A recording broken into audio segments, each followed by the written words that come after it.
All right, welcome back, everyone. 欢迎大家回来。今天是第400天. It is day 400, and we are here to record our 400-day tentative takes. And also, by sheer coincidence, 新年快乐, right? Happy New Year's for everyone. No, this is the right scene.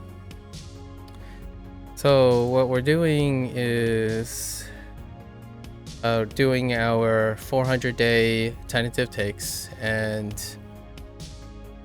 this is an interesting milestone, right? And also, right, Happy New Year for those who observe. Happy Chinese New Year, Lunar New Year. And we are going to go over the last 100 days of stuff. So let's get started.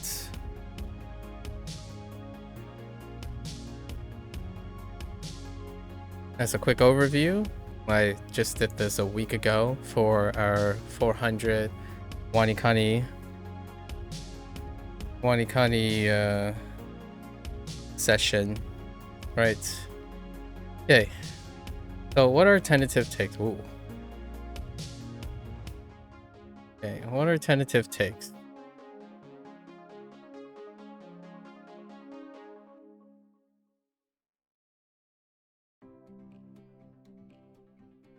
So as a quick overview for tentative takes, these are my attempts to serve as reviews, right? Addressing reviews, you can call them summaries, a reflection, right? Retrospection, probably. Some of these words you'll probably come across, like what I've learned, etc. It is my attempt to provide some sort of review or summary for a long existing projects, because these apply to year-long plus projects. And it often addresses most of the frequently asked questions, and the usual facts, right? Observable facts, or quote, yesterday I'm going to take a page from James, the empirics, right? The things that largely others are inclined to be more interested in. Okay, so we break this up into 3 sections most of the time. We have what I call the facts, right? That's the first level. This is purely the quote unquote the objective things.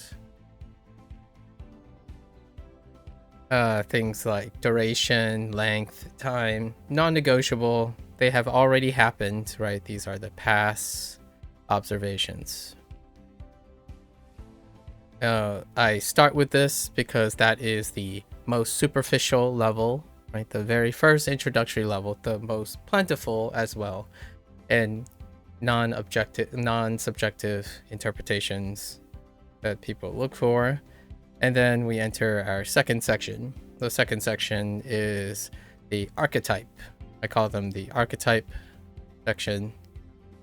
And archetypes, in the manner of language learning, deals with the routine. Archetypes basically takes the facts, applies subjectivity, so this is an incorporation of my own experience,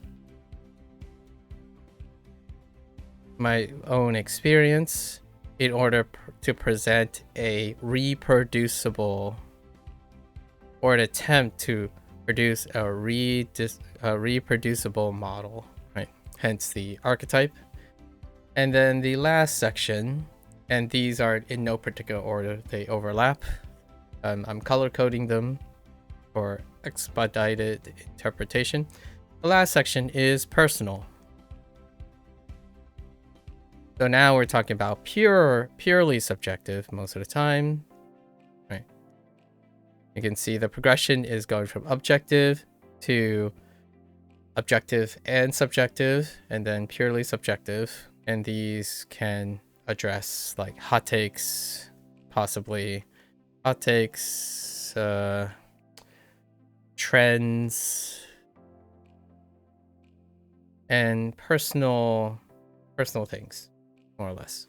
So that's the breakup for effectively every one of my formats now, be it opening opinions, candid conclusions, tentative takes. Those are my 3 separate places in which I attempt to gather all my thoughts prior to either the start of a project, self-reflection in the middle of a long project, and the conclusion or the wrap-up of an existing project.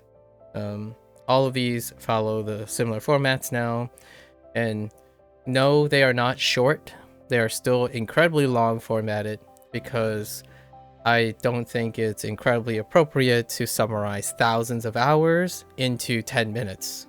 So I think it's fairly reasonable to try to summarize thousands of hours into a couple hours. I'm trying to aim for less than 5 minutes, and maybe in the future we'll take all those 5 minutes and compress them down into 30 minutes at most. I don't think I'll ever have a goal to try to reach like 5 minutes and 10 minutes. I think there are plenty of people out there that once it's reduced to like 30 minutes, what I like to offer or talk about are done much better, in my opinion, personally, much better by people who focus on that length. So when you compress something down to like 15 minutes, there will be higher overlap and competition for that presentation. And those people are light years ahead of me when it comes to being able to do that, because they have far more competition. And this is a general consensus when it comes to business models. The existing business model is that I'll quote Sanderson, actually. Is that his name? Sanderson? Yes. I've been watching some of his interviews and whatnot. Brandon, I think is his name.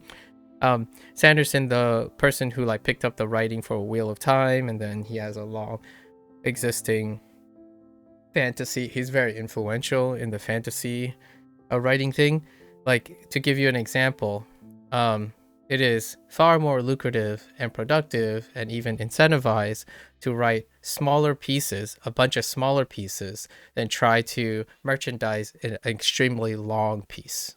Like if you're comparing like an 800 page book of, I don't know, your favorite fantasy versus breaking up the same 800 books into like 8 100-page books, despite the volume consistency like between the total volumes, it is far more marketable and appreciable behaviorally and pragmatically marketing smaller bits. So for myself, that means also more competition, right? You have more competition, and that is both a good and a bad thing.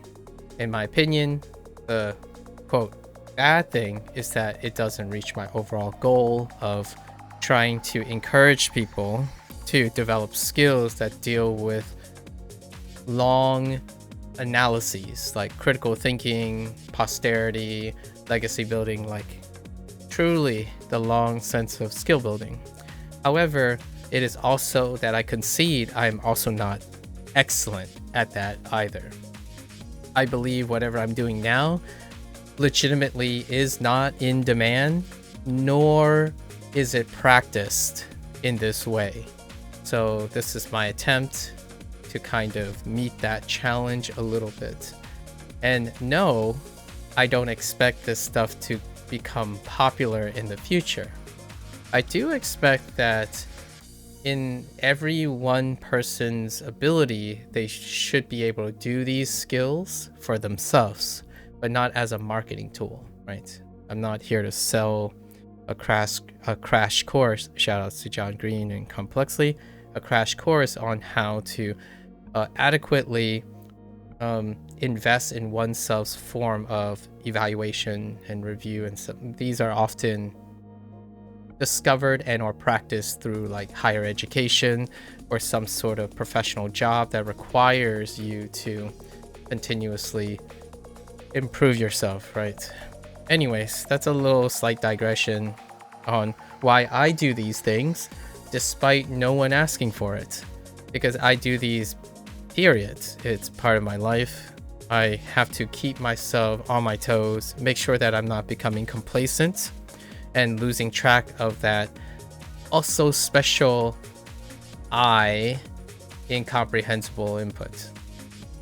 I'm sure those people who enjoys comprehensible input understands what I mean by the I, not the I in input. Anyways, let's start off with the first section, which is our facts section, right? Our facts section, let's go over the facts. So it has been, this is our 400th session. I'm using the word specifically session. So session is also equivalent to recording. That implies that it is not 400 days consecutively, because I did every year I take 5 days, five consecutive days off. For Otakon. And that is fed back into this. And during this time, we used vacation mode for our HanziHero stuff. So that was paused for those 5 days. Outside of that, we have done the sessions every single day. Now, up to this point, the vast majority, over 99% of the time, we complete what we will refer to as a 0-0 streak. However, due to the nature of 2026, I have implemented situations where we would specifically prioritize lessons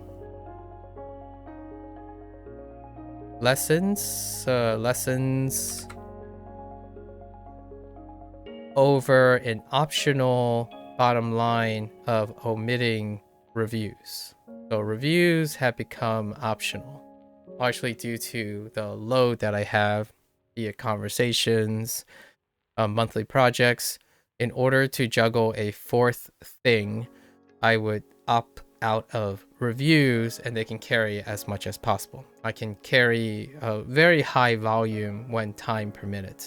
It's not a limit of my endurance or my it's not a limit of my focus or my ability to answer and do my reviews. Is the time does not wait for anyone. So we're opting reviews. Like today we have opt out of our lessons even because of the time duration. Right, but largely we want to do our lessons is the bottom line, and then reviews can happen at any time in any volume for like the month of February. That is also true now for Boom Pro, but Boom Pro's review is the tentative take is not going to happen till March. But that is something that is factual and it has happened. So to give people an idea of what is occurring. And then to summarize the other things up to 400, I think we are almost covering all of our. So for sounds, right? For sounds, that has been completed for some time now, and we have associated things for 74 sounds, right? 74 sound related things, which we use pinging here. And then for components, there are a few components left.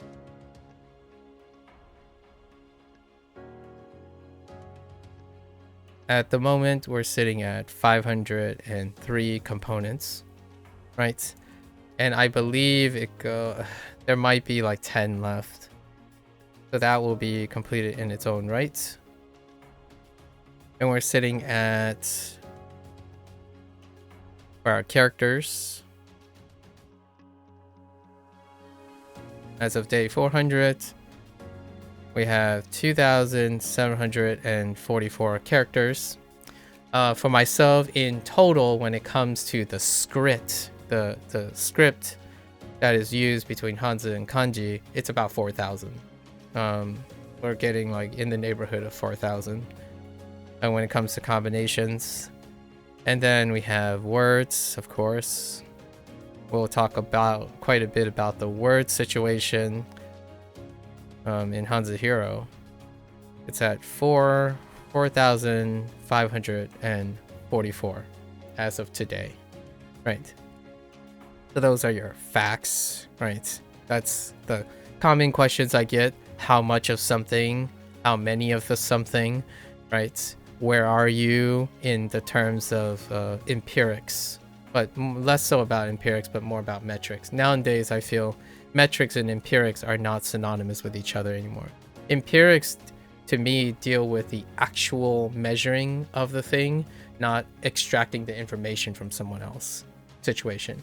Metrics are like if someone told you they've been working for 400 days. Empirics have this implication that you were there for those 400 days and you were recording something of those 400 days. That's my personal subtlety. So when someone is doing empirical research, they are collecting the data.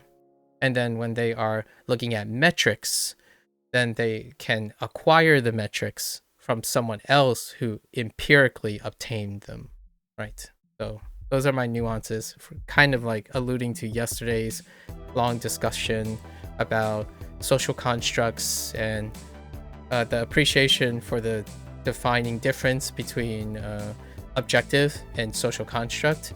That to me, one of the themes is the idea that when you're able to measure something, you can measure them in a resolution that is appropriate, and that comes from experience. Oftentimes, empirics involve the experience of trying to measure the significance of something in an appropriate way. And we're talking about emergence during that time, the emergence between like what qualifies as a significant phenotypic difference versus measuring at a unit or resolution of genetics. That resolution of genetics is highly empirical when people are measuring it. However, it doesn't necessarily translate to the observation of empirics at the phenotypic level. That kind of thing, dealing with significance, right? So anyways, that's a little side plug for what we spent like 3 hours yesterday yapping about. So here's some of the stuff, and there are other frequently asked questions when it comes to facts. We talk about load a lot of times. So this is no longer, unlike Wanikani, which I could write as a point of contrast, but when it comes to load does not need qualifications in HanziHero for, again, 99% of the time. The load is straight across, it's flat. Every single day we have 20 lessons, and then it kind of trickles up every 2 or so months. Now we're sitting at the current thing. It would be a daily of 120 to 180 reviews stack on a daily basis. Now there will be bumps because month of February we're experimenting with something, but for more than 99%, this is what the load looks like. Straight across the board. This is straight flat. And this is specifically load in terms of volume. We're not talking about like the appearance of hardness, and this is not a measure of time. This is volume, right? Time, I would say from day to day, time feels like this, right? So when we're talking about like how much time is being used for the very specific things, there's a larger range. Some days we got pretty decent days, some days we have long days, and some days go relatively quicker. But there is a bit of noise. The volume itself stays consistent 99% of the time, unlike Wanikani, right? Which is what I illustrated before. It looks a little bit like this, right? And then Boom Pro follows the same trend. It's flat across the board, provided that I am not doing what I'm doing right now in February, which doesn't represent the majority of the things. Although Boom Pro is starting up, you get lessons and volume consistent across if you're able to. And this is not really a fact, but more of an archetype.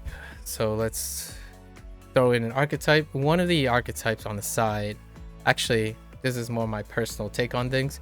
Most people have talked to me about it, implying that this is the ideal. This is often the ideal workload graph. So I was given the impression that whenever you're thinking about spreading workload across, you're trying to create a consistent workload at all times. That's a little bit of my personal take. I'm given the impression that most people try to aim for this. And I've already shared my thoughts. My thoughts are yes, if you're focused on consistency.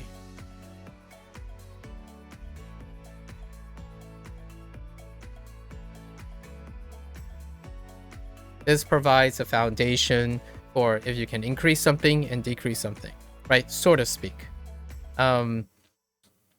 Your goal oftentimes is people don't have a lot of things nowadays are normalized to be consistent. So you want to create that consistency. Now, is it ideal to me? The answer is no. It's a resounding no. Because when you become incredibly consistent and you're already like, that's a good thing. If you're not consistent enough and you're looking to develop consistency, that's excellent. However, it's not ideal. The idealism predicates on the idea that you make everything the same, like you approach this in every way. But what happens is, what I mean by this is, if you look at the time and then you look at Wanikani, this stuff, any hiccup is hard to adjust to. And it's not because you're incapable of it. It's largely when everything is expected to go as planned, consistent across the board, and evenly spread, you're not incentivized to figure out how to pick up your feet at some days, deal with things that kind of miss the mark on days, or you intentionally have varying workloads. Like, for example, when you have a job in which the workload can be front loaded, or you have periods like holiday seasons and whatnot, those are maladjusted when you expect that everything be consistent. So is it an ideal workload? No. Is it great for consistency? Yes, because it's the defining feature of consistency. So that's a little personal hot take thrown in there. Whenever someone says like, shouldn't you do this? Why aren't you doing that? It's phrased in a way that is suggesting that there's a better way to do things, and I disagree. Idealism is the bane of adaptivity. You do not adapt to anything if you're constantly focused on idealism. There's nothing else outside of idealism. And to me, that leads to a lack of problem-solving skills and a lack of critical thinking skills. If everything is ideal and everything's viewed as ideally necessary or sufficient, then you have no reason to think outside of that idealism. So whenever a hiccup comes along, it is negative, it is hard, it is easier to avoid them. And we kind of talked about this yesterday during Kiwami 3, when you're when you have a culture, a monocultural culture that always assume that the ideal outcome is always what happens. And what happens as a result of that is that any problems are either ignored or painted over. And that's not because humans are built differently. It's a human condition that humans are built similarly. When you have idealism that is constantly working, 95% of the time, then the other 5% will become insignificant. You don't necessarily need to build around them or solve those problems if most of the time it's working. So for myself, whenever it comes to learning things, I actually mix them up. I do a little bit of stirring the water, but I do agree that consistency is the dominant thing. So however, I do not believe it is ideal. As in, you only do consistency. If you only do consistency, then rarely will you be able to adapt to problems. Because the moment there's a kink, it's going to take you a really long time to figure out how to solve those problems. Right. And when things derail, there won't be a chance for recovery a lot of times. So just a little bit of a tidbit on that. However, HanziHero does fulfill that.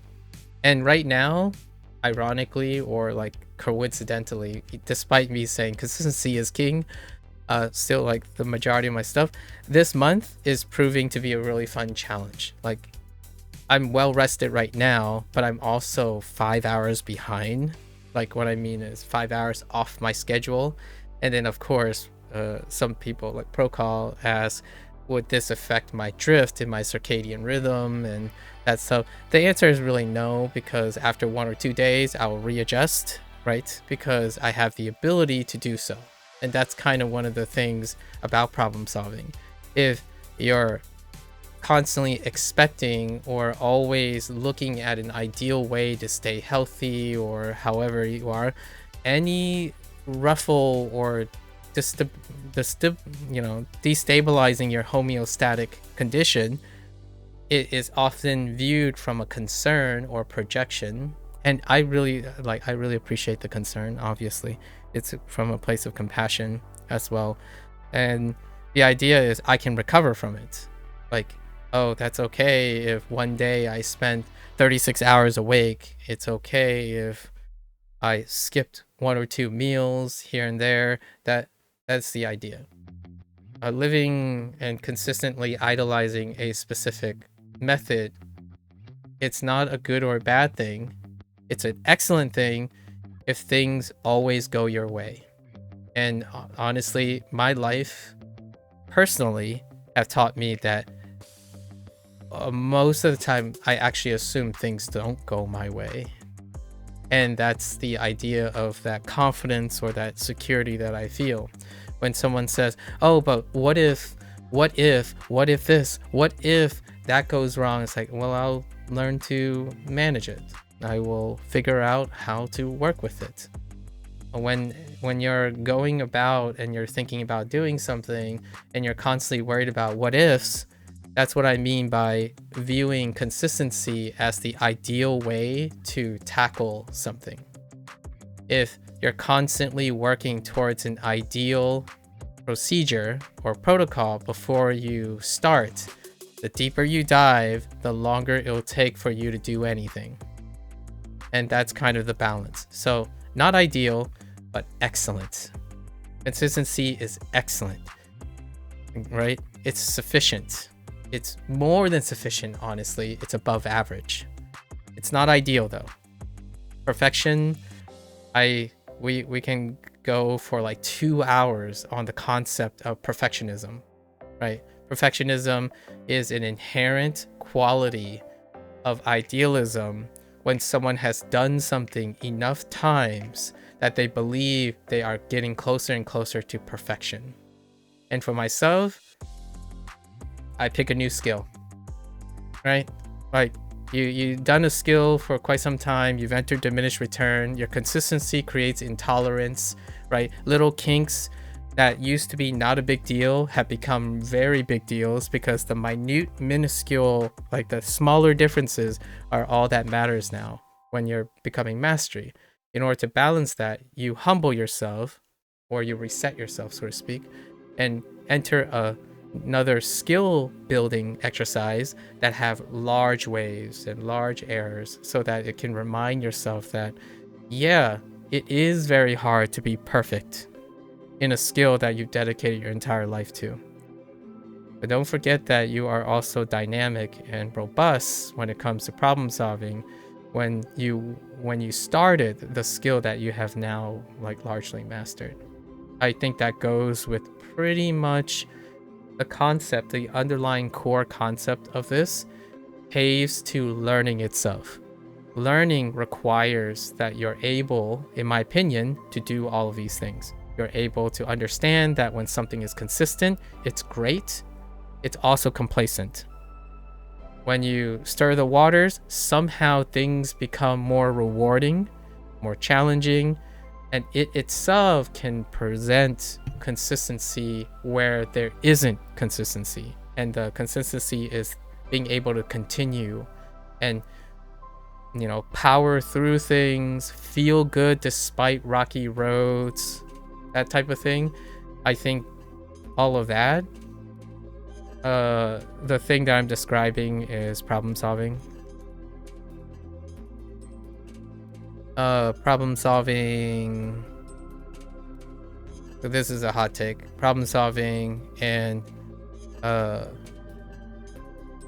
adaptation, right? Adaption or adaptivity, that is a optional skill now. Is optional skill due to the expectation of targeted idealism, which is pervasive on the internet. You use the internet long enough, everything is targeted towards you. So when you talk to someone, at least when you talk among your peers, it's very normal. When you talk to me, it's not normal. Like, I don't, it's not a bad thing. I don't see it as a normal behavior because what I see when someone says, oh, this is the best way to do things. No, it's not. That's all I can say about it. No, it's not. The whole idea of you having to convince me that something is the best of anything, I would by default make the assumption that I'm already doing it with you because it's the best. Right? And the way that's spoken, it gives me a clear indicator that the person is operating at a different mindset than I am. And that happens. I bring this up because it happens nearly every interaction with a new stranger when it comes to language learning. That somehow there's an ideal way to learn language, or a more efficient or best way to learn language, because there are certain ways that guarantees you to fail, right? Like there's no chance of success. And I agree with you if you assume that learning is consistent. If learning is consistent and it's not dynamic, right? Learning is absolutely static in every possible way that you understand, then yes, I agree with you. There are ways that will inevitably fail, right? I just happen to be not one of those people who think learning is consistently static.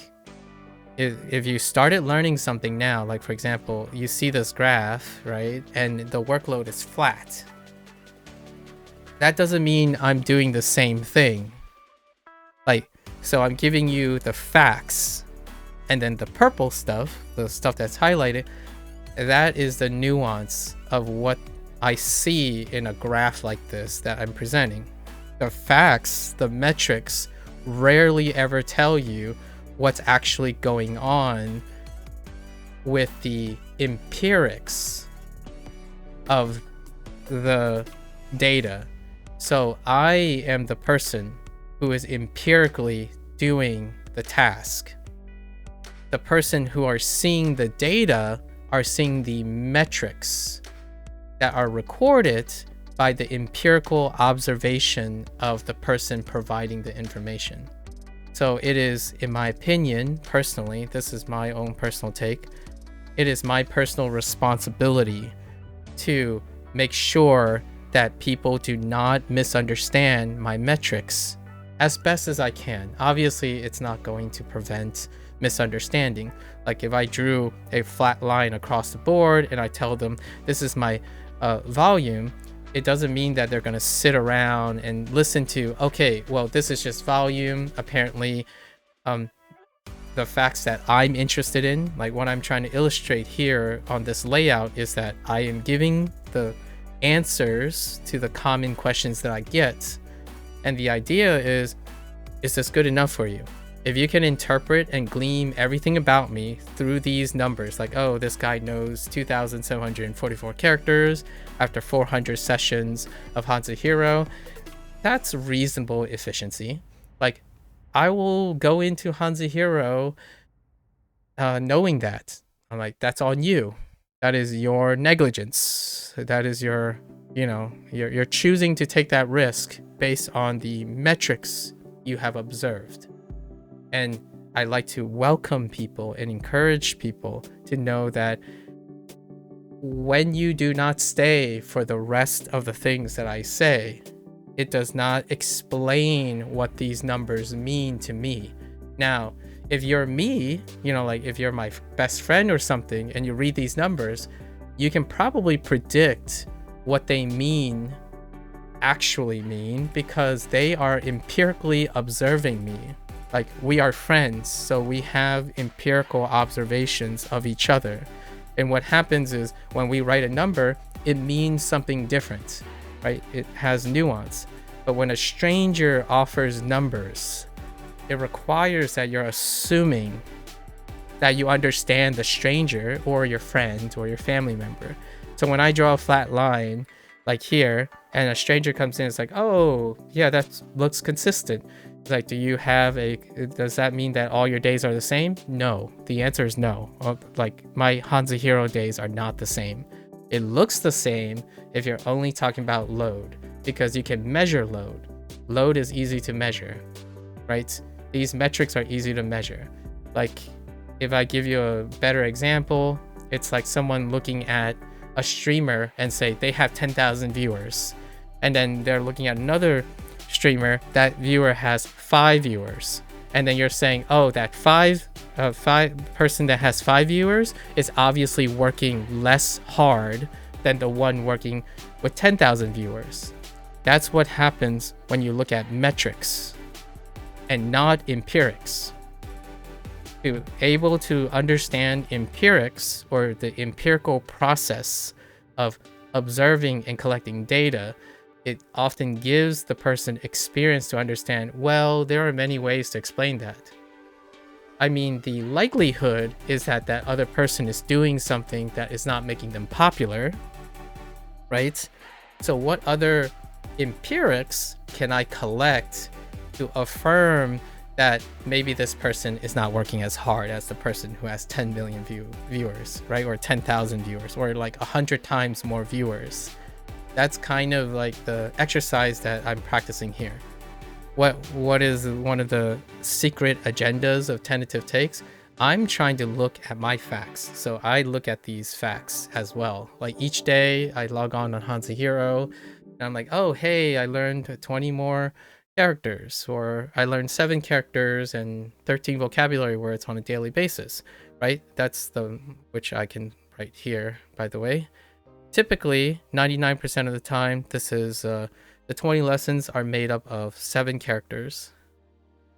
So 7 new characters, and then 13 vocabulary words. And the vocab is based on the characters of the previous one, right? That's the breakup. And that number, then I look at that number and I ask myself things like, is 7 characters too much? Is it too little? What's going on?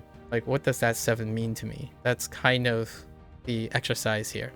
So these are covering most of the questions. Let me see if I'll add some additional facts, because these things are going to be relevant. And one of the questions that often come up is, oh, do you have any other experience, or what else are you doing? And typically when they say, what else are you doing? They're talking about things that I do that's related to the goal. And that's HanziHero. So I'll include other things like at the time we speak, right? At the time we are speaking now. Let me grab the metrics here. So much like Wanikani, what's related to HanziHero is also kanji. So we will add kanji to the list, as well as the radicals. There are overlapping radicals, but let's just specifically highlight kanji. So kanji, we have 1,336 kanji from the courtesy of Wanikani, right? And these will, at the moment, if I had to, this is a bit of a guesstimation. So let's say I'm guesstimating 80% of it overlaps with a Hanzi. That number is actually declining at the later levels in Wanikani, but there's an 80% overlap in Hanzi. And when it comes to, we'll add radicals, right? Radicals from Wanikani.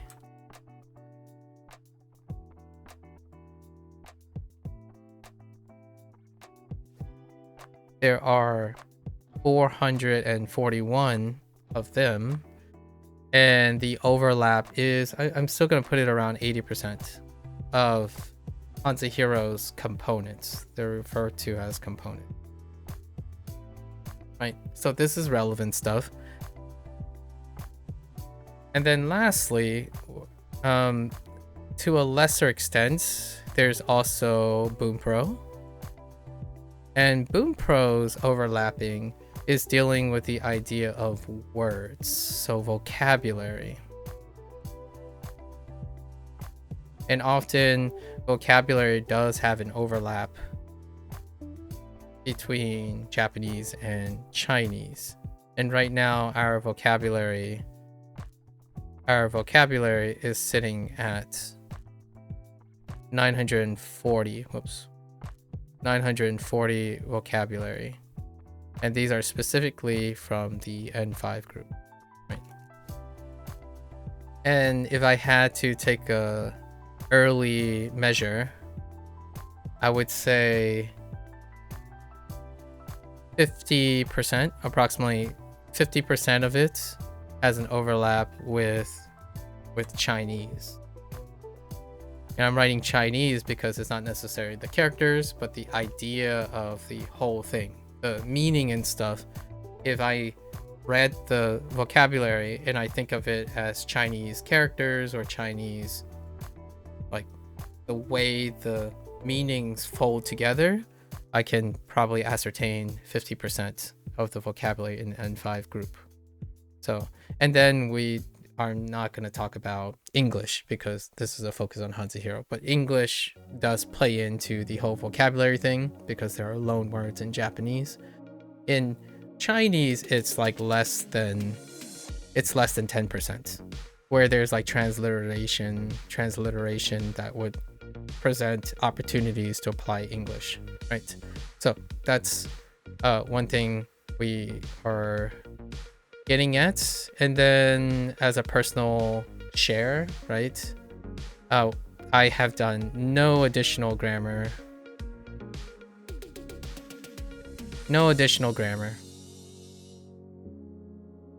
so for the answering of the question, because oftentimes people would ask, oh, like drama gave me the opportunity to answer that question about Boom Pro.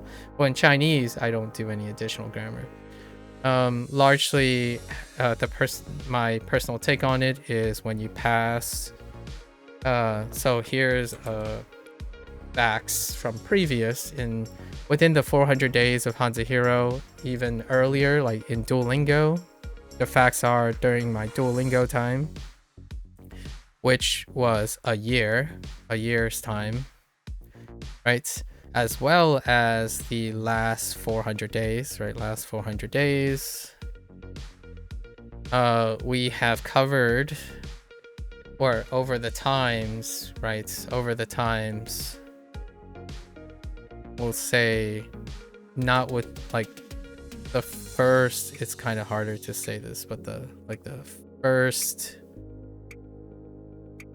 probably approximately 200 days of HanziHero, there were reviews. I was looking at sentences and I was looking at basic grammar, and I would say anything that accommodates like HSK 1 through 4 is where I am, where I have been for a while.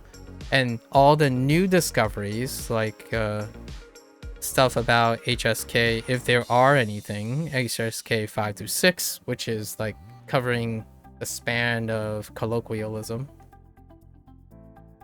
right? Colloquial use. They are learned through reading sentences, just reading, hearing sentences.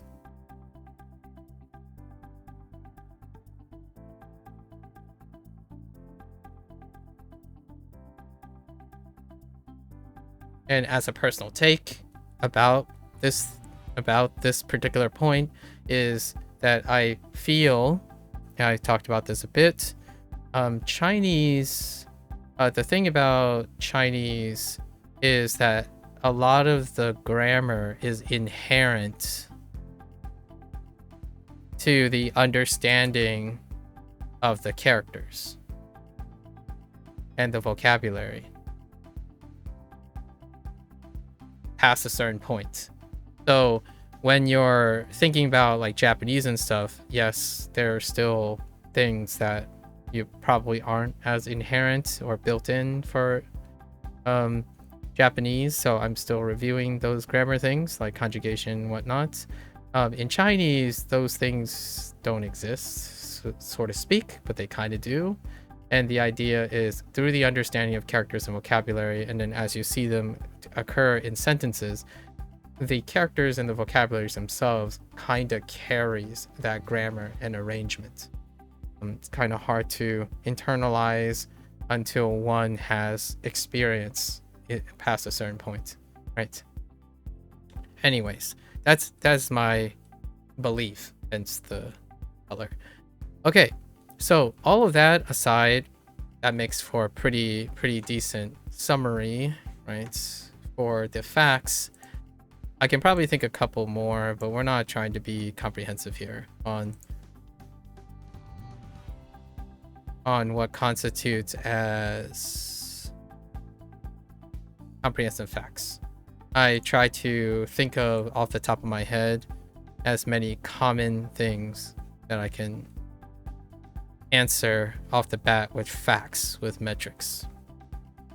So now let's go into our next thing, and that is our routine, right? Routine is the next set of information, and the reason why I separate it from facts, like archetypes, is largely because it's a combination of facts and the things that why I do it, and it's unique to me. So these aren't facts, so to speak. Not facts in the same way that other people like. Like, my routine is a part of my own experience, my subjectivity, and the objective facts of it being performed. So in no way, and I'm going to be very clear about this, and I'll iterate this multiple times, in no way am I suggesting that anyone's routine will look identical to mine, nor should you take it as a way of me suggesting that it is an ideal routine, right? It is what I do. It's a combination of my experiences. And I've talked about this before, about the human condition. The longer you live, the more experience and skills you have, the less and less likely that you would be able to reproduce what someone else is doing. The goal is to extrapolate as much of the information that you can use and apply, right? if I'm saying something like, oh yeah, you know, my parents are Chinese, the idea, I know this is a little bit preposterous, but it's to illustrate the point. If I said I have Chinese parents, then if you're telling yourself, oh, I need to get Chinese parents and grow up for like the first 18 years of my life with Chinese parents in order for me to do this routine, that's what I mean by how absurd it is. When someone thinks you're looking at someone's routine and you know nothing about that person or their background, and they didn't disclose any of their background and their experiences and thoughts, that's what I kind of feel whenever a grifter or someone is selling you something and they rarely ever talk about what is the reason why they do these things. To me, that's like trusting a snake oil salesman on faith alone, which you still can if you want, knowing that you can accept the risk involved or the loss of investment, right? I choose to do that. Whenever a stranger approaches me and, you know, there are other people who've been hurt, who've been betrayed, who ask me, so why aren't you cynical? I don't believe you. I don't believe that you always give chances to strangers who would otherwise take advantage of you and be cynical. And my response to that is, I choose to be able to lose things that I won't otherwise miss if they are lost. It's kind of like the idea of you invest what you can afford to lose, right? It's very different from someone who believes they're investing in order to gain what they need. Like, for example, when someone's investing, they're not necessarily investing, they're gambling. The concept is very similar if you're trying to bend words, but when someone gambles, they are using, like, for example, we'll use money. They're using money in order to gain money that they need. So they used money that they can't afford to lose in order to gain more money to get what they need. That creates cynicism. That creates the consistency of desperateness and fear of loss and all that other stuff. So how does this work in terms of business models? You attack that. So I am not going to be here and tell you that without understanding me, you're going to fail at language learning. No, you're not going to fail at language learning, at least in my opinion. Like, there are so many different ways to be successful at language learning. To me, if you ask me, what does your path of success to language learning looks like? It could be coincidentally overlapping with whatever I'm doing. That's fair, right? And if you know me long enough, maybe some of it will overlap because of our influence to each other. The idea is, if you're already telling yourself, no, I want someone to tell me how to be successful, then we are no longer on the same mindset or the wavelength. The moment someone tells me, like, and they talk to me like this, right? I've gotten this a lot, where someone comes up and they tell me what to do. They tell me how to be successful. And my first, often my thought is, well, how successful are they? Are they successful in the same way that I am successful to myself? Like, how do they know this? So those are going to be the first questions I would ask. Like, oh, how is your routine the best way to do things? May I ask, what makes you think the routine you're doing is the best way to do things?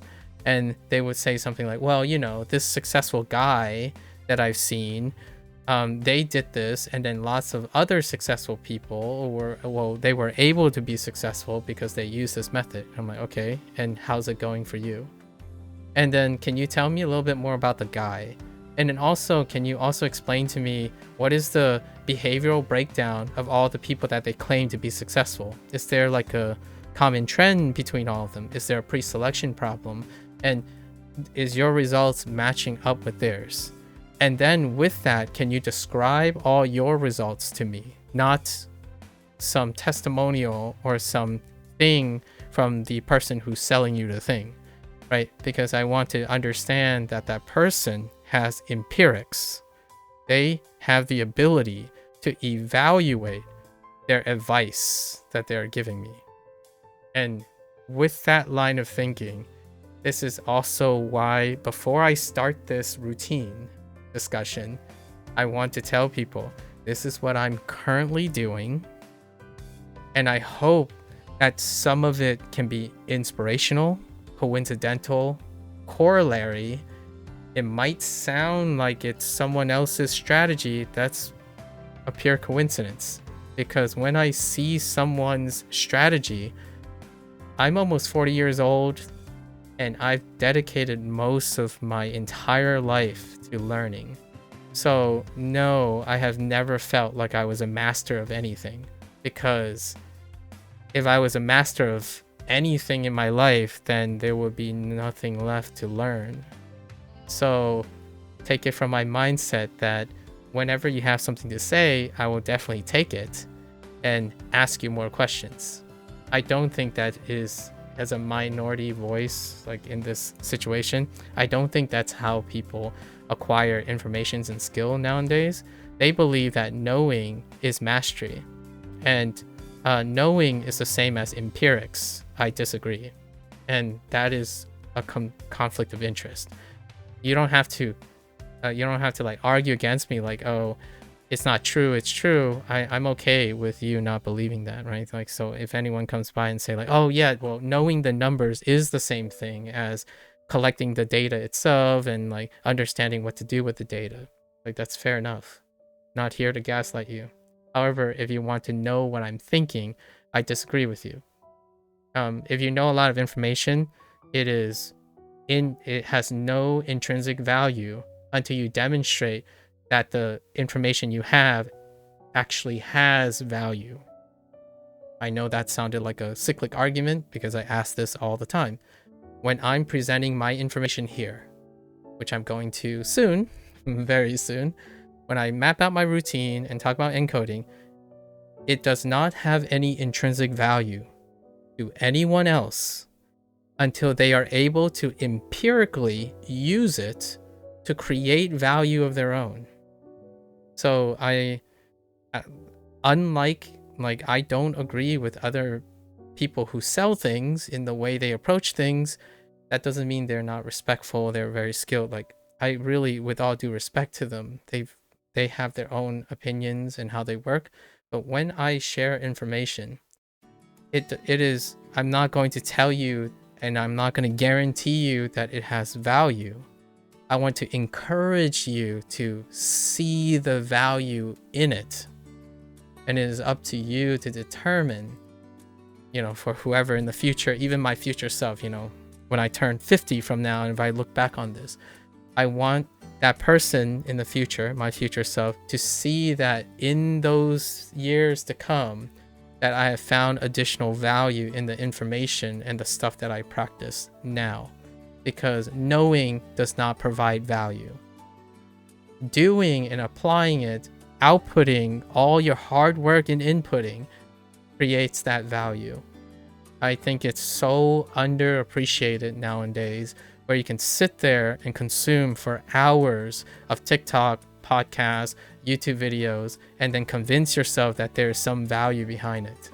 And yes, it's valuable when you're hurting, right? Like, I spend a majority of time in the other landscape where someone is hurting, they're sad, and they're trying to vicariously live through other people. That's a whole different situation that produces emotional value. But when it comes to skill building and learning, you are not learning anything if you have no application of any of the information you have.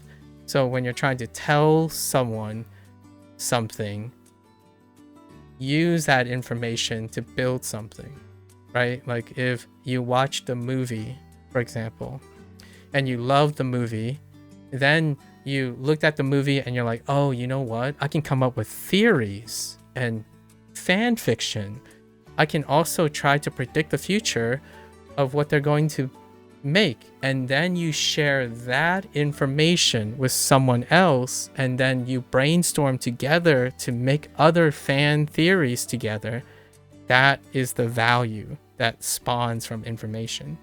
When you consume, it inherently may give you emotional value, you know, like, oh, it was entertaining, it was fun. That's great. That's something that's inherent to you, right? Like, it still can be in that way. It's, to me, and this is somewhat of a competition, to me, that is the beginning. Like, when you enjoy a movie, for me, I would ask you, how did you enjoy it? What was it that you enjoyed? Because the moment you're able to consume something and share it with me in a way that you have created, that is far more valuable than saying, oh, I did it, and that's the end. I understand that's what the internet loves. Like, there was this comment when people were talking about video games. People are addicted. They're not addicted to video games. They're addicted to progress. And more so addicted to any form of progress. And oftentimes, the most addictive ones are the ones that are easy and cheap. And I'm genuinely implying an inferior in quality, but higher in quantity. So what is an inferior, cheap form of progress? Counting how many kanji you learn. Counting how many radicals you learn. Drawing a graph of your daily streak. So these are the cheap but abundant versions. Now, you can definitely still achieve many things with this. And I'm not taking a jab and a dog at something that's easy and cheap. Easy and cheap means it's efficient, it's high in quantity, and you can access. It's incredibly accessible. That's what makes it casual, right? This is casual friendly. All these facts that I've placed up here is casual friendly language learning. Where do you want to start? Casual friendly language learning, right? When you play a live service game, casual friendly metrics and forms of progression. And then when you decide this is good enough for casual friendly, then you find other source of progress. And the other sources of progress is exactly what I'm doing now. I have to wait and do something with all of these things that go up every day, and in 100 days, which is approximately 500 hours or more, then I go to do this. And I said this before, this is the most rewarding part of practicing a skill and working on it. Because now this is worth 500 hours. I'm trying to make this worth 500 hours. And that's what I've been practicing and working on. No longer is it, oh, I learned 2 extra kanji, right? Great. I learned 2 extra kanji in 1336. It's getting smaller and smaller. These are casual friendly things. Casual friendly things will no longer be satisfying. They are rarely ever progressively satisfying to a person who has committed so long and so much work. So my thought is, you can still have all of this, but treat yourself well. Like, in my opinion, treat yourself well. Find other avenues of output that transforms all the things you have into valuable things. Like, you want to smile when you're getting closer to your birthday, right? You want to smile because you've been working on a costume for Halloween for 6 months because of that one day. That's kind of what I mean. I think that's lost a lot of times online. Like, when someone asks me, why do you yap for 8 hours straight about your 100 days of things? No one cares. It's like, that doesn't matter if no one cares. I care. Because if you can do that for yourself, no one can really stop you. Like, I mean, at most they're gonna say like, oh, you're just trying to pep yourself up and be arrogant and stroke your ego. It's like, well, yeah. Like, have you stroked your ego before? Like, what I mean by that is, we're not talking about this stroking with cheap, addictive, easy, reproducible ego stroking, like things that everyone else can do. We're talking about this. Like, I mean, hands down, I will want to learn from someone who can do everything that I'm doing right now in this 100-day review and then do more on top.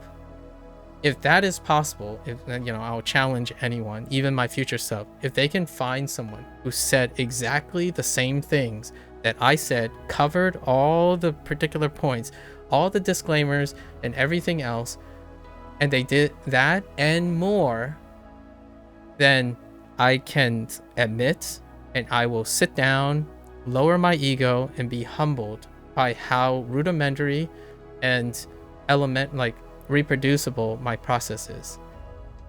That would give me an opportunity to improve my reward system. However, I would say 99.9% of the time, it doesn't matter who cares about what I'm doing now. It's the opportunity and the privilege, and I really do mean this. If anyone finds anything that I say within this time period interesting or life-changing, or like it could be like a granular motivation and stuff, that's extra. Like, I don't do this with the intent of selling something. I do this because I want other people to understand you should do this for yourself too. Because otherwise, I don't see why you're spending so much time learning Japanese and like spending so much time doing something without reminding yourself of how much you've done, what it all means. And maybe one day you can find one or two friends who like, oh man, we're like life partners. Let's go and do things together as well. Like this is legacy building. It's the part that I often feel has been super hot take. What substituted all of this part now? Trackers and machines. Well, when a machine and tracker does all these things, you're not empirically doing any of it. Like the process of creating reward and understanding the meaning of your reward and stuff, you're no longer active in that. That number becomes detached from your observation of progress. It is still a form of progress, but now it has become easy and cheap and in high quantity. So now you have what I call, for those who are interested, I don't even know if there's an official name for this or this syndrome or something, but it's a uptrending, maybe mental challenge that's happening. And that is the inundation of metrics. There's such a hyper fixation. I call it a hyper objectivity. There's such a hyper objectivity on the internet now that those numbers have replaced the human ability to understand what those numbers mean anymore. So whenever someone tells me, oh yeah, I got more viewers for doing this, I'm like, okay, so what are you going to do about it? What did you learn from that? It's like, well, I'm just going to do the same thing and see if the number goes up. Like, okay, but how do you know what the same thing is? And what are you going to do? It's like, well, I'm just going to repeat whatever I did before, only like maybe slightly change it, but continue to repeat and see if the number goes up. Okay, so the person has come down to the point where they don't critically think and adapt like concepts. They adapt by trial and error, simulation, simulations and more. So at some point, when the number keeps going down, they also don't have conceptual understanding of how to make the number go back up as well, because What they do is they take whatever they did previously and they do it again with slightly difference and hope that the number goes up. And for the record, that works really well. When you're a workhorse and you just happen to hit on a trend that works really well, that works. And if you're wondering, okay, well, that's not so bad, like I do that, we're good. And then all I can think about is, okay, so what are you complaining about then? About the gaming industry? What are you complaining about greed? What are you complaining about corporate finances or like geopolitics or whatnot? Because as far as I know, the thing that most people gripe about, like especially like Kiwami 3 and like gaming in general, like what you call it, creative bankruptcy. Most people, even their reviews, pot calling the kettle black, even the reviews are creatively bankrupt. Like when you write a bad review, check out all the other bad reviews. They are consistently patterned, right? So no, it's more like it affects everyone. So if you're talking about creative bankruptcy, try reading your own self-evaluation or your attitude or whatnot, because as far as I know, I haven't been able to really reproduce the same thing at every tentative take. They're usually unique in some way, or vigorously and liberally unique in some ways. Like I didn't say this during my Wanikani review, right? Or my Wanikani tentative take. All right. Anyways, enough droning. We're gonna go into our routine. So with all that said, hopefully some part of that helps remind myself that I should not be too confident in presenting and asserting that what I do is the best way. Life would be, honestly, I can't even express how boring it would be if I said, oh, hey guys, let me show you my routine. This is the best way to do HanziHero, or however I qualify it, down to the T, and then I convince myself in the future that that's all I have to do. That's so boring to me personally, right?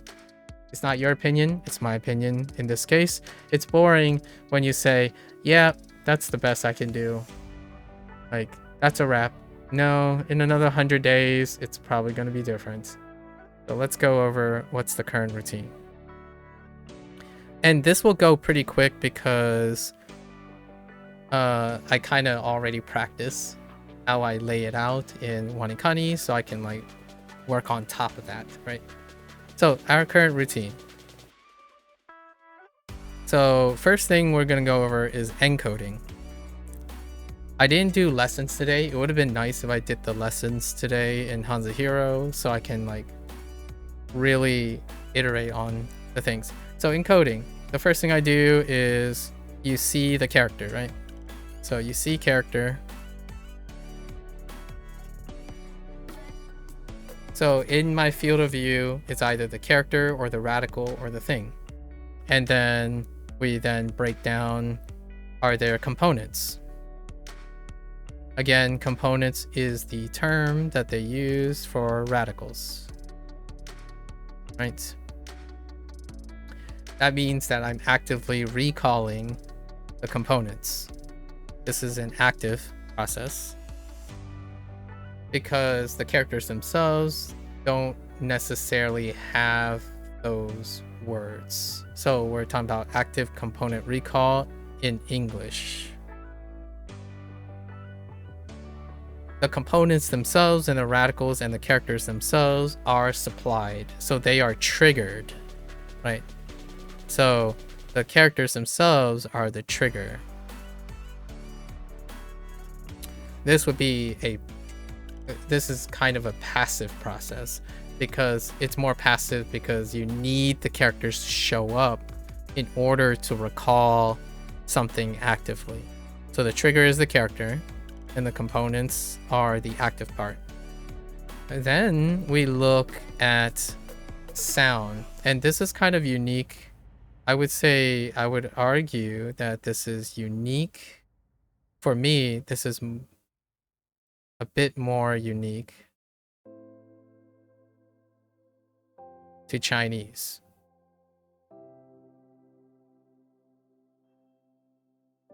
And that's the idea that the next step I would look at is, does it look like what it sounds like?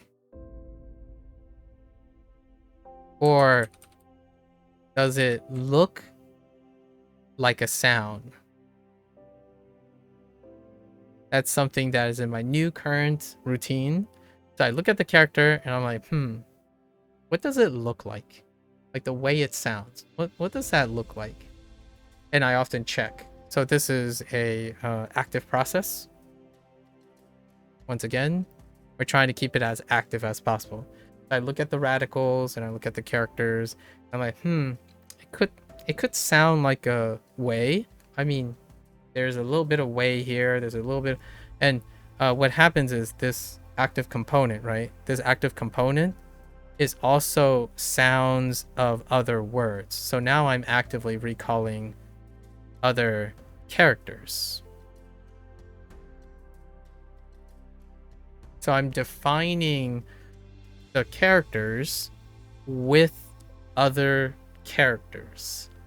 So when I see a when, what is the most basic when that I have? When? The most basic when would be something like this. Right? So that's what I mean. The reason why I'm doing this is because I'm double dipping.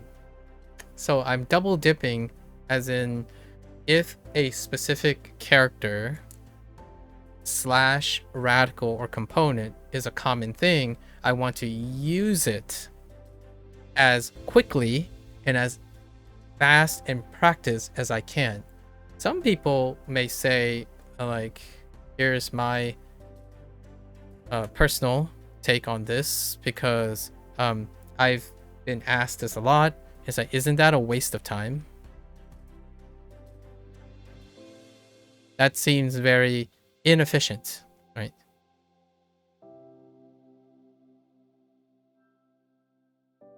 Right. This is a very common question, or implied. And my answer to that is, well, let's think about frequency. Ask yourself, how often are you going to do this? And my answer to this is, I chose these 2 steps because those are going to be used. That this process is applicable to every single character I'm ever going to look at. Like every new character for like the foreseeable future, right? Until I exhausted all the characters, or like exhausted a substantial number of characters. Since day 1, the goal is to do this. You look at it, and that's why it never goes away. Like when I look at a character, it's like someone would say, oh, you know, it's too frustrating, it's too tedious, like it's such a waste of time. Like, but every time you do this, if you're going to have to do it again and again, you could tell yourself, no, you don't have to, and then don't, right? That's kind of how people do it. In Wanikani, for example, lots of comments happen. I don't, in HanziHero it's about the same, but a lot less on the forum. What they would say is, oh, you just need to get your training wheels. It's your training wheels, and then you just forget about the mnemonics. You never have to use them again anyways. You can think that way, and that's perfectly fine. Like, it works that way. And then when that person says, oh, I forgot something, but now I don't remember the mnemonic. Exactly. So understand that there's no right way to do this or wrong way to do this, and efficiency be darned. If you don't do anything and you don't overlap your processes, it doesn't get faster, and also it doesn't get retained. So if you tell yourself, oh, I'm just gonna use this mnemonic device until I get like 100 characters and then I'm just gonna dump it, that's your responsibility. Understand that when you dump it and you tell someone that mnemonic system is inefficient, you can't say that to someone who has done it 1,000 times, or for 1,000 characters, or for 3,000 characters. So understand that when you tell someone that, oh yeah, you know, the mnemonic, it was okay, but it was inefficient and a waste of time anyways in the beginning. It's like, how many have you done? Because you have to tell them the context and your mindset that's involved in it. If you didn't believe in a mnemonic system being fast or efficient or practice, then you have to disclose that. It's like, oh yeah, you know, my idea was I was gonna do it for like a little bit and then I learned something. So what did you replace it with? Right? The next question you would have to answer is, okay, so you got rid of the mnemonic system and now you're learning differently. How is it different? Like, what did you do? That's a great way to explain what did you replace it with. So for me, how did it change? It changed like this. There was a time when I was still having to learn the components and learn the radicals. Like whenever I look at a character, I'm like, okay, so this component is like a brush, and what was this component? Was it like a leader or what was that? Now it's like I look at it and I'm like, I see 4 components. Okay, well, if you combine all of them, it has to be this. Like what I mean is I don't even go through 90% of the steps. They're intuitive. So whenever you're talking about human behavior, if you don't do something long enough, then you have no empirical observation to know that it's either inefficient or not.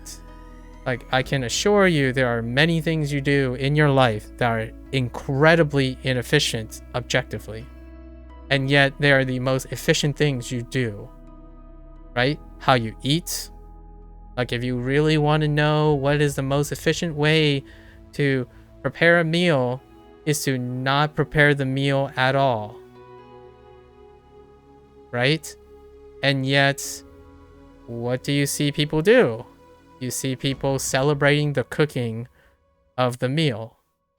So try to keep that with a grain of salt. So for myself, one of the most rewarding parts of HanziHero was that Evan used a system that was organized routine where they use like a webbing system. So that's what I'm doing here.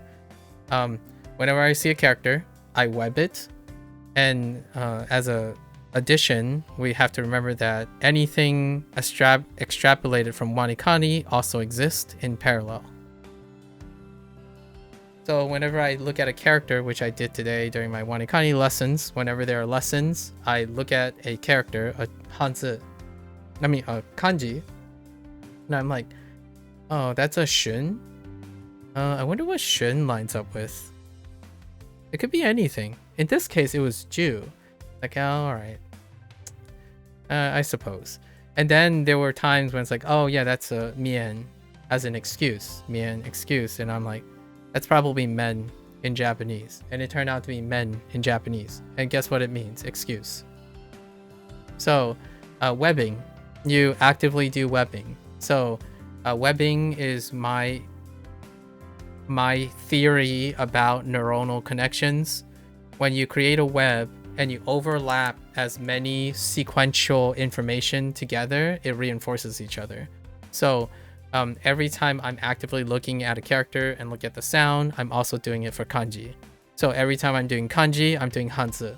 So yes, I'm not practicing with sentences, but when I do sentences, I will do similar things. I will compare Japanese sentences with Chinese sentences. When you're translating, you're comparing English sentences with Japanese sentences. It's laborious, it's inefficient, it's extra steps. When you tell yourself you don't want those extra steps, then you won't be able to do those extra steps well. That's perfectly fine, right?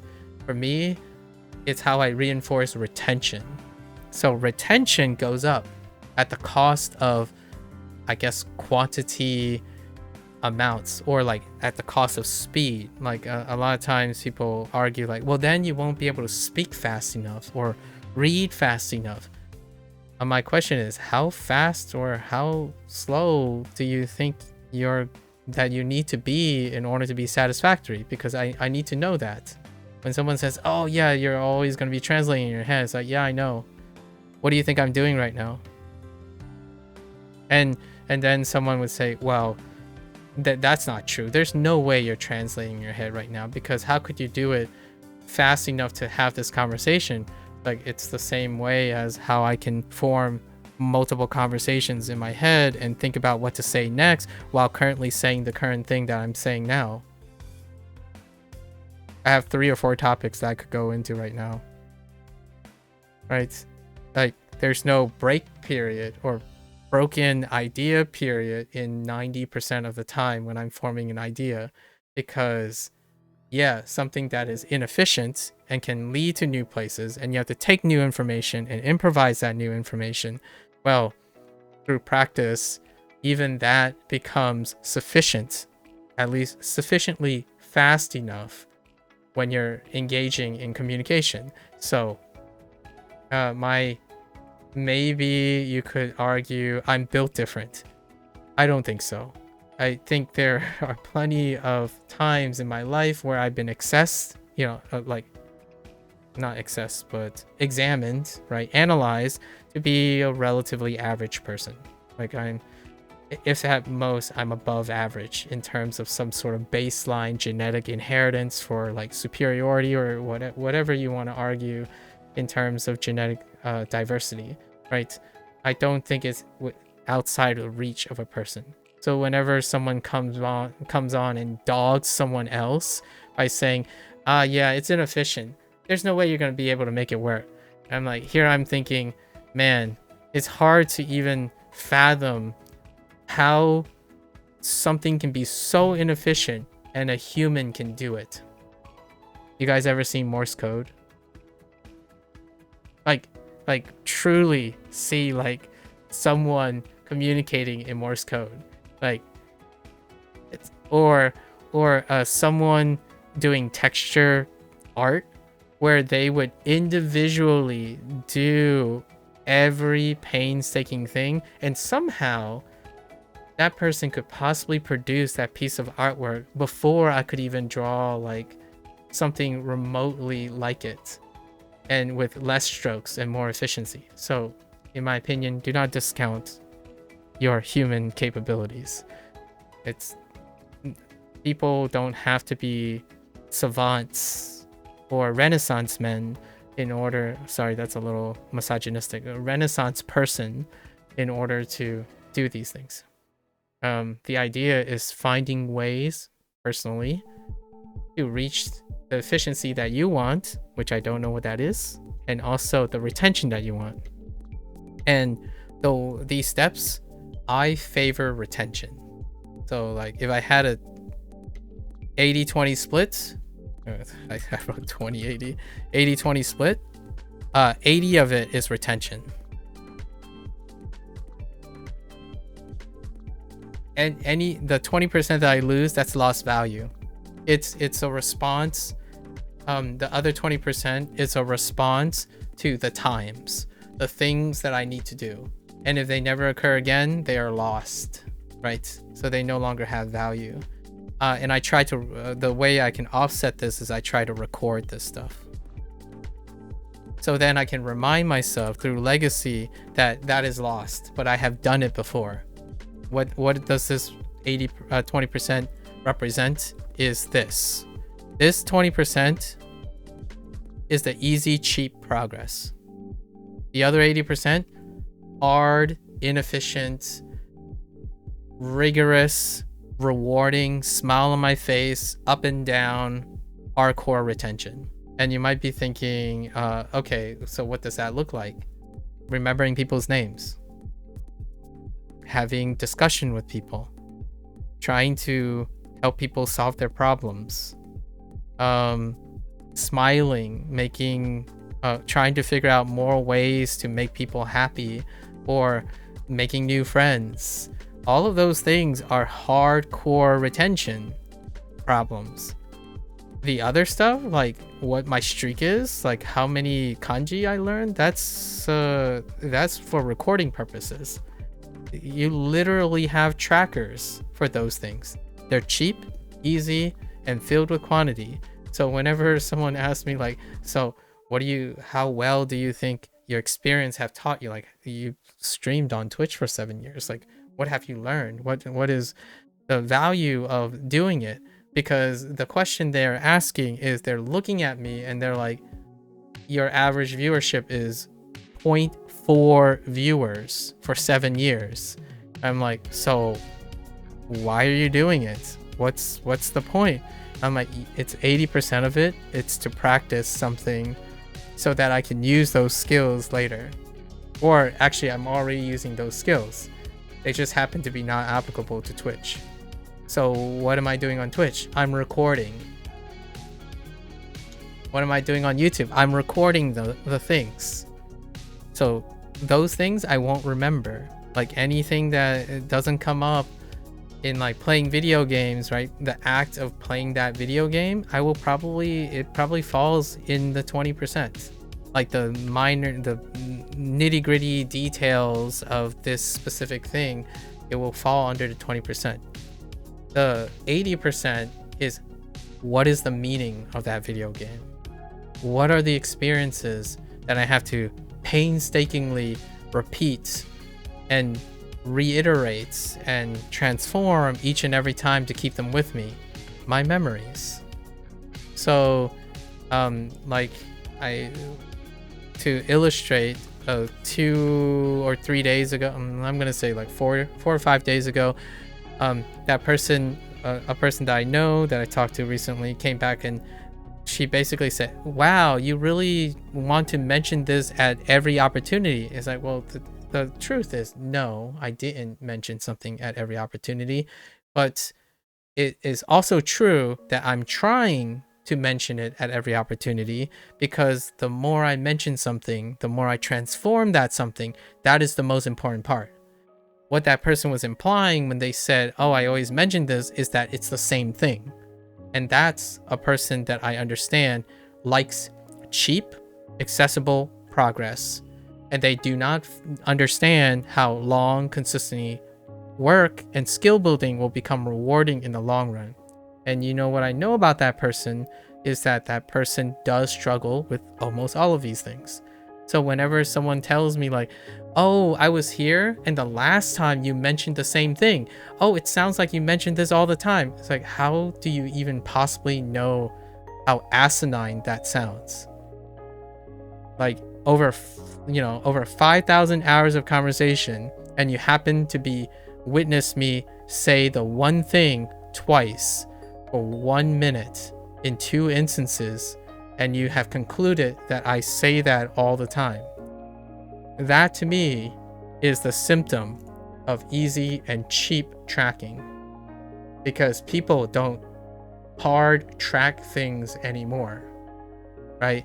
Like when you're saying you learned 10 characters a day, have you learned 10 characters? Like, is that it? Is that the limit of your observational skills? You learn 10 characters and that's all you need to remember. The only thing you're responsible for is, as long as you learn the 10 characters, you have progress. Like, well, yes, it's true. That is progress, right? Like, that's the minimum amount of progress with the tracker you have. What else can you do? Like for me, I could do all this. We could do all this while learning the characters. It's not Japanese, obviously, and it's not Chinese. I'm not saying all of this in Chinese. Maybe one day I could do half of it in Chinese, like start talking about these numbers in Chinese or something in the future. But at least I'm putting in more effort, understanding what my progress looks like, than someone who says, oh yeah, you know, I beat this game. And with all due respect, those people are happy. Like you can be sufficiently satisfied with saying you beat a game, and that's it. It can end there, and then you can move on to the next game because there are so many video games, for example, to complete. That's fair. That doesn't change the nature that it is easy and cheap to do that. You get a lot of cheap things and it can build up to a lot, it can add up, right? If you make $1 in 1,000 instances, it is still $1,000 in one instance that requires an potentially proportional amount of time. Unfortunately, in reality, that doesn't quite check out. It's often not one-to-one, right? And I've already illustrated this with the whole book sale thing, where if you read a book, an 8,000 page book, it is likely less pragmatic and less useful in this day and age for behavior and consumption than selling that book in 8 different 1,000 page books. So reading 8 1,000 page books is more lucrative, more pragmatic, less expensive to make, and also higher in profitability than printing and publishing an 8,000 page book, a singular 8,000 page book. So whenever someone goes in, oh yeah, this game is taking 10 years to make versus this game is like being released annually, all of that checks out, right? Live service games versus GTA 6, right? It's exponential, and its reward often is not quite exponential anymore because of the people who consume it.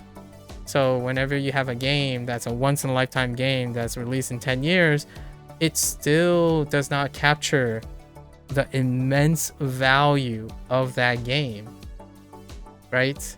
Despite all of the stuff that I'm talking about. So for me, whenever someone says, oh yeah, well, I got to get through my lessons, like I got to get 20 new things every day, and I'm like, well, are you getting the same value? Like, if you get 20 new things every day, it makes you feel good. Yet, when you keep getting 20 new things, you know them for a temporary amount of time, and then you feel awful because you forgot a percentage of those 20 new things. So is it worth more to you to remember 7 new things and not have to forget a smaller percentage of them based on what you're doing? Is that more rewarding in the long run than forgetting 13 of those things despite knowing the 20 things as you're progressively going? That is a question you have to answer yourself. When someone is upset and say, it's so frustrating that I keep getting stuck on the same character, and then they're like, oh, but I need to make myself feel better by inundating myself with new characters. And my first thought is, well, your approach is also creating your detriment. And that is who I'm typically speaking to when I talk about those who are addicted to easy and cheap progress. It works when you are, in fact, sufficient in this. There are people who thrive on easy and cheap progress, and they make it work. And then there are people who are addicted, right? The difference is I'm using the description of a habit. Addicted versus habit. And I talked about this before. An addiction is non-sustainable. A habit is. And the routine that I'm describing is my habit. It's not an addiction. Because no matter how often I do this, I can keep on doing it.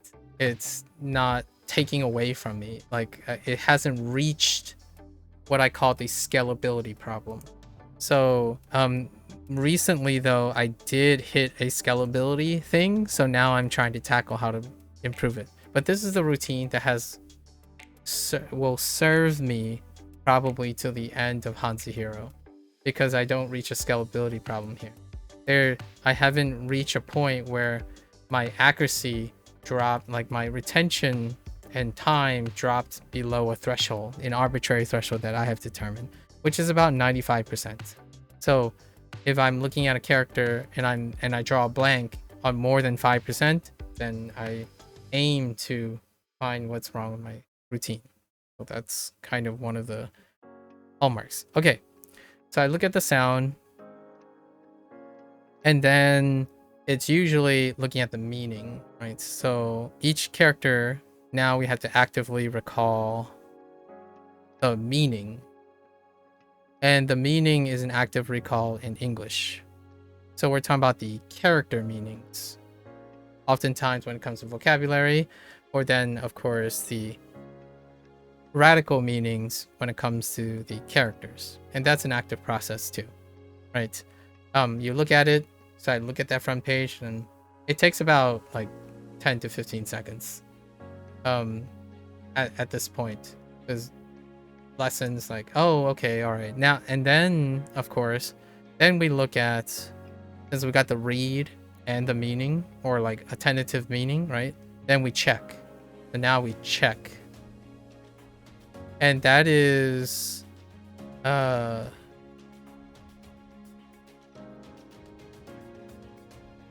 we check the mnemonic. It would be presented as a mnemonic. And of course, the definition is underneath. And I read the mnemonic. And afterwards, I adjust. We do adjustment. And the adjustment is where most of our time is when it comes to the encoding process. Adjustment deals with the act of reframing. So reframing the context.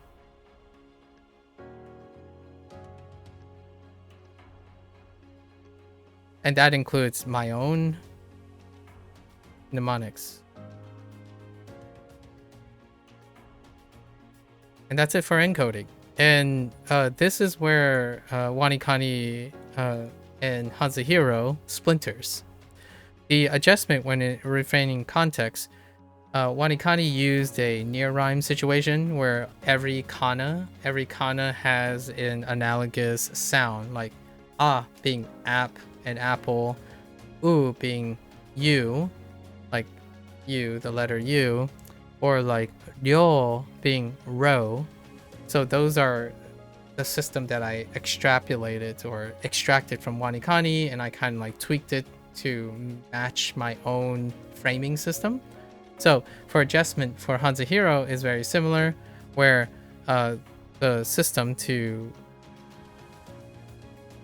quickly highlight the stuff, the system comes with, it creates a initial, tone, final system.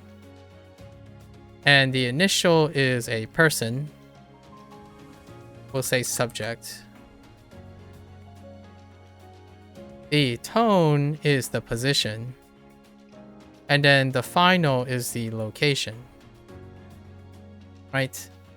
And these combinations, subject, position, and location, they all go through their separate archetypes. They all have individual archetypes now.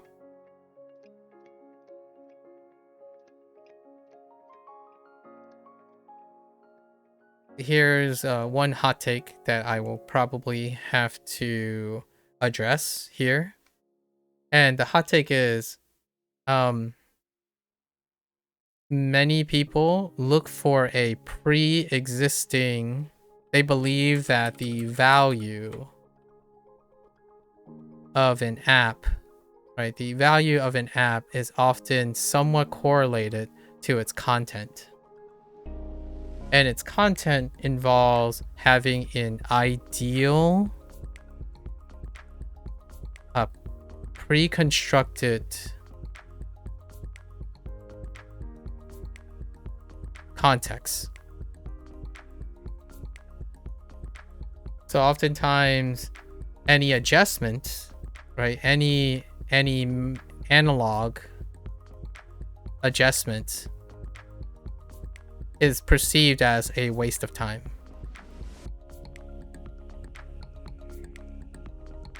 And I'm mentioning this is because I disagree, but like opinionatedly, like subjectively disagree. And here's my thought about it. So I already mentioned that HanziHero, Kevin's structure is to create an initial, a tone, and a final. And then the subject, position, and location. These are set, like I've embraced this. These are set in stone. So that would be part of the value system, right? It's the content.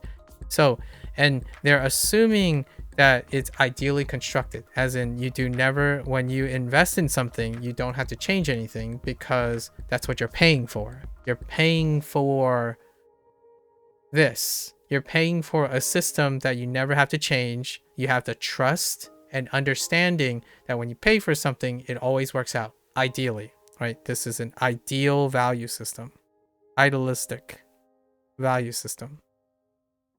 So for myself, I didn't do that. What I did was, when there's a subject, post, and location, after thousands of hours, I adjusted thousands of hours. I went through this adjustment period. So last review, during the 300 day review, right, I went over as many of the archetypes as possible. So we listed every single initial and talked about every single position and every location, and each one of them created a modified individual archetype. So when I was learning, like, SpongeBob or Xena or the basement and the English manor, I practiced all of these things. It's already part of my routine. I check all of these things, right? I check the mnemonic, then I adjust for the mnemonic and the meaning and whatnot. So through that adjustment, over time, they became more and more accurate. They became easier and easier to make. So while I was learning Chinese, like reading traditional Chinese, my routine that is involved in recalling this stuff became more and more efficient because I spent time on it. So like when I'll illustrate one way of idealistic value. One of the most common criticisms in HanziHero is someone's gonna say like, but I don't know anything about SpongeBob. Can you add a feature to change SpongeBob so that it can become something that can be something that I understand? It's like, no one cares about Xena. Like, who knows what Xena Warrior Princess is, right? That is idealistic value. Now, that's not to say that it wouldn't have higher value if coincidentally whatever the person created was exactly you. But how many times is anyone exactly you? So the idea is, it's a literal of column A and a column B. I took whatever Kevin had and I invested more time because it's already part of my routine. I have to adjust the mnemonic, the meanings, the characters, the components, and the sound every single time I look at a new character. Every single day, every lesson. So any single time I say, oh, well, no, I'm okay with this. Yeah, I'm okay with this, but I want to change this part. Okay, this part is now consistent with this part, but maybe I should retroactively change this part. So every one of those tweaks, slowly and surely over 1,000 hours, it's actually 10,000 hours now, but the idea was thousands of hours. What happens is minor tweaks ended up becoming a heavy thing. So now I could list all my initials and I can tell you the 3 or 4 qualities of the subject, the 3 or 4 qualities of the position, and the 3 or qualities of the location, and how the subject interacts with the position of that location to create an archetype that when I have to make a mnemonic, it is unique to every single one of those characters. Because there are enough permutations now aligned with my individual archetypes that can accommodate the scalability problem. The scalability problem was what I was trying to assess. Because in the beginning, right, you can't tell if there's a scalability problem, right? You don't know everything. You don't know a lot of things yet. If you have 10 characters to remember, you only need 10 combinations. When you have 4,000 characters, then things will get a little redundant. There will be interference, there will be overlaps. So my scaling and my grooming is part of my routine. It becomes slightly more elaborate to get ahead of the scalability problem. That's how I approach sentences. Like, how am I going to get from words to sentences? How am I get from sentences to paragraphs, or go from paragraphs to sentences? Breaking down and building up have scalability bridges that you have to make. That's what I was talking about yesterday when someone was talking about genetic differences as a measure of phenotypic differences or classification. That a phenotypic classification was unceremoniously qualified as a form of social construct versus genetic metrics qualified as empirics. Those are two different scales of measurements. They are technically two different scales of empiric observation, right? So in this case, I needed to make sure that my components scaled well with my characters and the sound they have, and like the what I foresee might be a problem, right? And then I kept checking. So my routine encompasses a self-checking iteration. If I notice that it's having a scalability problem, is often whenever I encounter, wait, this sounds like this, and then this sounds like this, so how the heck am I gonna know which one's which? I'm getting them confused. I adjust it. So my archetypes is built from the foundation of Kevin. Kevin might have covered all those things, and then he went on and do other things and did it a different way. So I took a system, and if I see weaknesses and pros and cons and whatnot, I assess it myself, right? I don't go into something and say, oh, idealistically, this will work out perfect. Man, this will work. All the products that I've ever bought made by humans will work out perfectly, right? Because I'm exactly like that human. The person that I'm buying the product from, I can predict everything about what that person is. I mean, I can't even do that with my closest friends, let alone a stranger who's selling me a product, right? And then the stranger selling me a product by telling me partial information without even revealing what their motivations and their design choices are. You don't have time for that. So naturally, you would accept the consequences that most of your value system is part you, the value you're getting and generating out of it, and whatever valuable things you find in the other person. So for myself, this is what I used as well with Wanikani. Only Wanikani's system was a little bit different, right? It used kana and it tracked kana with a near rhyme. So that's what I did. And then I constructed it in a way that archetypically I can reproduce it in a way that addresses the scalability problem of the 2000 kanji that Wanikani is trying to teach me. So that's, or not really teach me necessarily, but expose me to through memorization, right? Repetition. So that's how we go about this. And that is the encoding process. It actually hasn't really changed that much because we're like nearing the last leg, and there's like where are we at? 2,744 characters. There are roughly 1,236 more characters to go, roughly that. And the amount of scalability can accommodate the last 1,000 plus, and that's good enough for me, right? So my system is covering, well, roughly, like if I had to make a prediction, it'll scale up to like 95% of the 4,000, roughly 4,000 characters. And that's sufficient. And it's sufficient in a way that I actually became more efficient doing all of this than I originally started.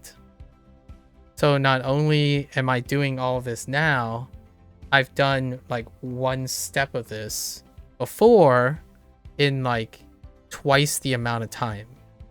So now I'm doing all of this in half the amount of time, and I've done all of these steps without fail most of the time. every single time. So that's a testament to how efficient someone can get. Anyways, that's an encoding. We want to be brief about the... I didn't go over practice, so like the review as in-depth because I covered it in previous 100-day reviews. So want to cover that quickly, which is practice, right? I call it practice, and these would be our reviews. So reviews are more or less, when you think of reviews, they, in HanziHero, still the same process. So this process, same, right? Same here. Then we skip over sound, right? Actually, I take it back. I forgot. We always do the first check. So the first check in practice is we test our intuition. So intuition is like practically a millisecond, or 1 or 2 seconds. You test intuition check. So I would say like feel. It's like, what does it feel like? All right, got it. So that ends. So practice is when I don't have to do all the steps, right? When that fails, we go and do our character check. Right, we do character check. And character check is a combination of the embedded routines that I talked about. So we're talking about Wanikani, Duo, and the HanziHero method. So we do a character check based on that, which is kind of what the encoding process is for, right?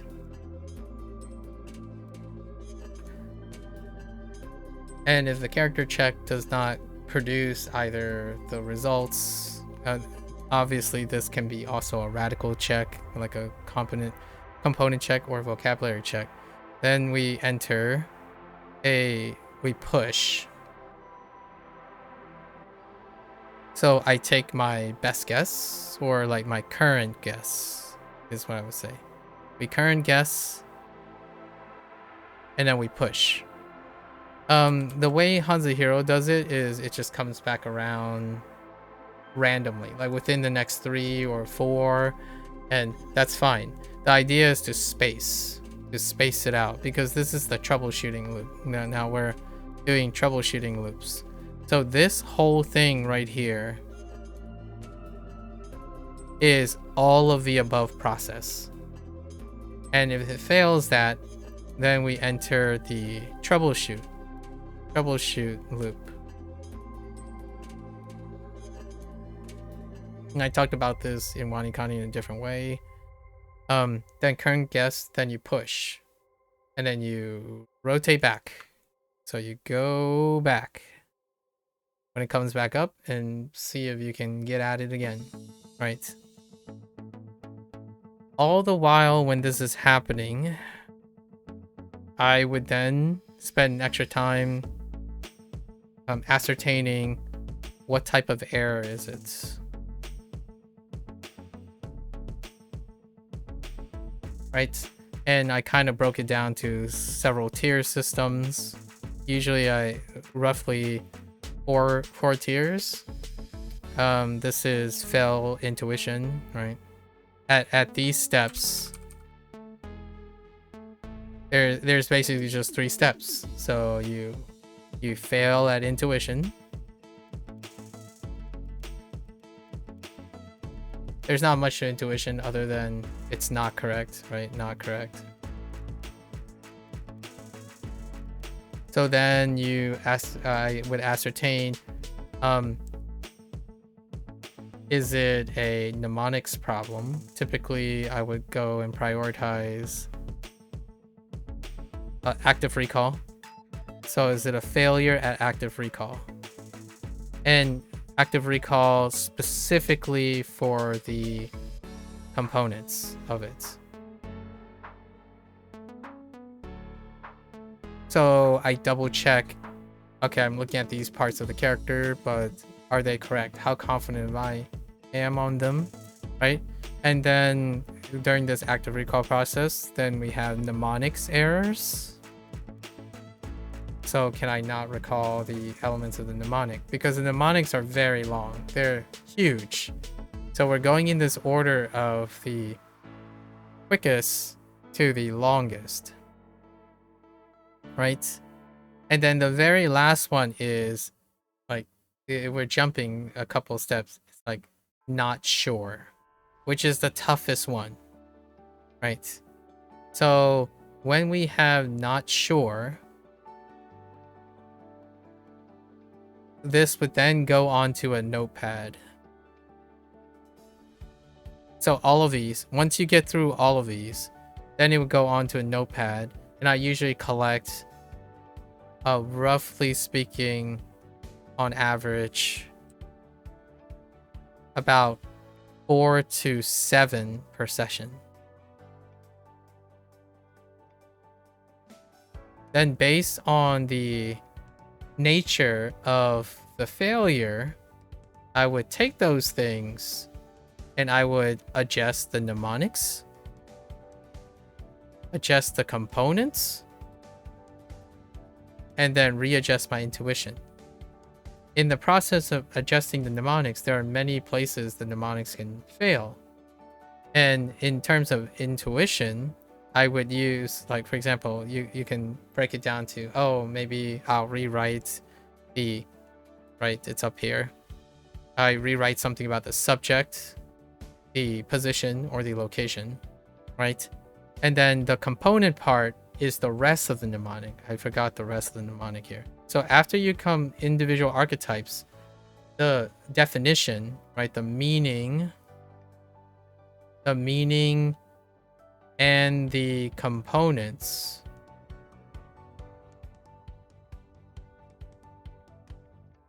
are assembled into the story. So that's why there's the components is a separate thing. So when you do the intuition, then you look at the components. The component is supposed to give you the meaning. So the intuition is often the read. The components often lead to the meaning. And then the meaning, the components should establish the meaning in order for me to verify the mnemonics, which is the whole thing. It's everything above it.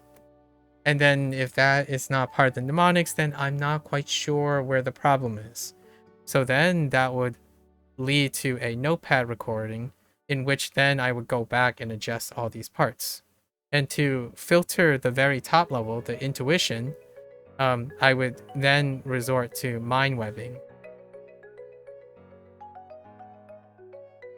So for the intuition part, for mind webbing, we look at the highest level of relationship. And that is like a Duolingo embedded process is what I call it, because the idea of Duolingo is one of the reliance is you're looking at similarities and differences across the highest level, which is the one-to-one, and that deals with meaning versus meaning, visual, and then sound. And I'm not saying Duolingo is the thing that taught this. Like, what I mean is they didn't explicitly explain all of these things. It's the strategy that I used for Duolingo. And it's a strategy that I actually used for formal education in English. Like, I did it this way in English. So the idea is for the intuition, you mind web. When you look at all the information now, you ask yourself, is there a synonym? Is there an antonym?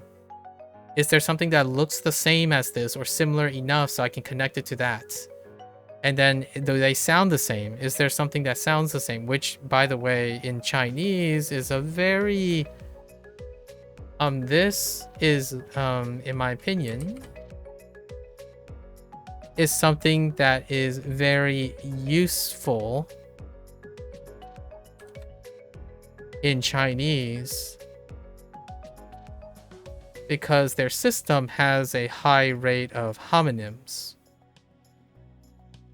So I'm using this, and I still use it as a, it's far more frequently useful in Chinese compared to Japanese, for example, because of homonym. Their system homonyms are actually kind of lower on the sense. So in this case, this part is quite useful, and it's addressing a lot of the stickler things that stick out a lot, because something that is rare becomes common. So what do I mean by this? So for example, I can give you a character like,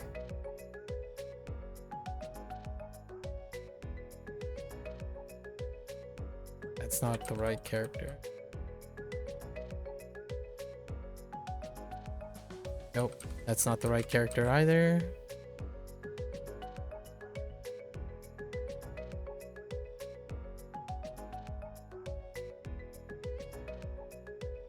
Like this character, right? And this character is Qing, and the meaning is Qing. Like it's a name, Qing. Like that's a character of a dynasty. Like it's a person's name. The Qing dynasty. Qing dynasty is the first dynasty that unified the Middle Kingdom, right? And it's unique. It's unique in the sense of its use right now. So it only occurs, so the occurrence is one time, basically. You can, this is the bottom line. This is the rarest of the character types. The ones that are only used for once. And then there are even slightly rarer than this is characters that don't have a baseline vocabulary use yet and is unique, which is super, even rarer than that. How do I remember this? Like, how am I going to retain this? If Qing is related to something else in meaning, visuals, and sound, like another Qing, I could pick up any other Qing, like for example, I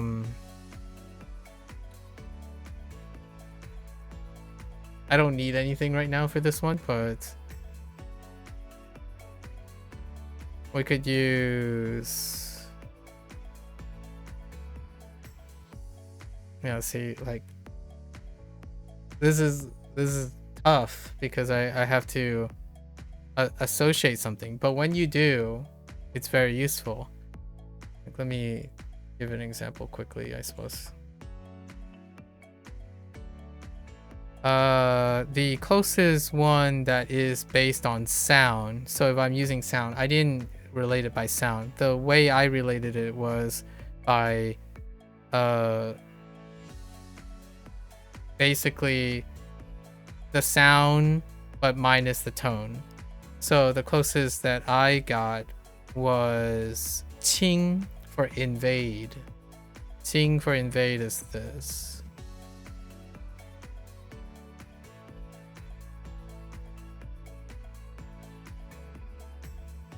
Is it a towel? No.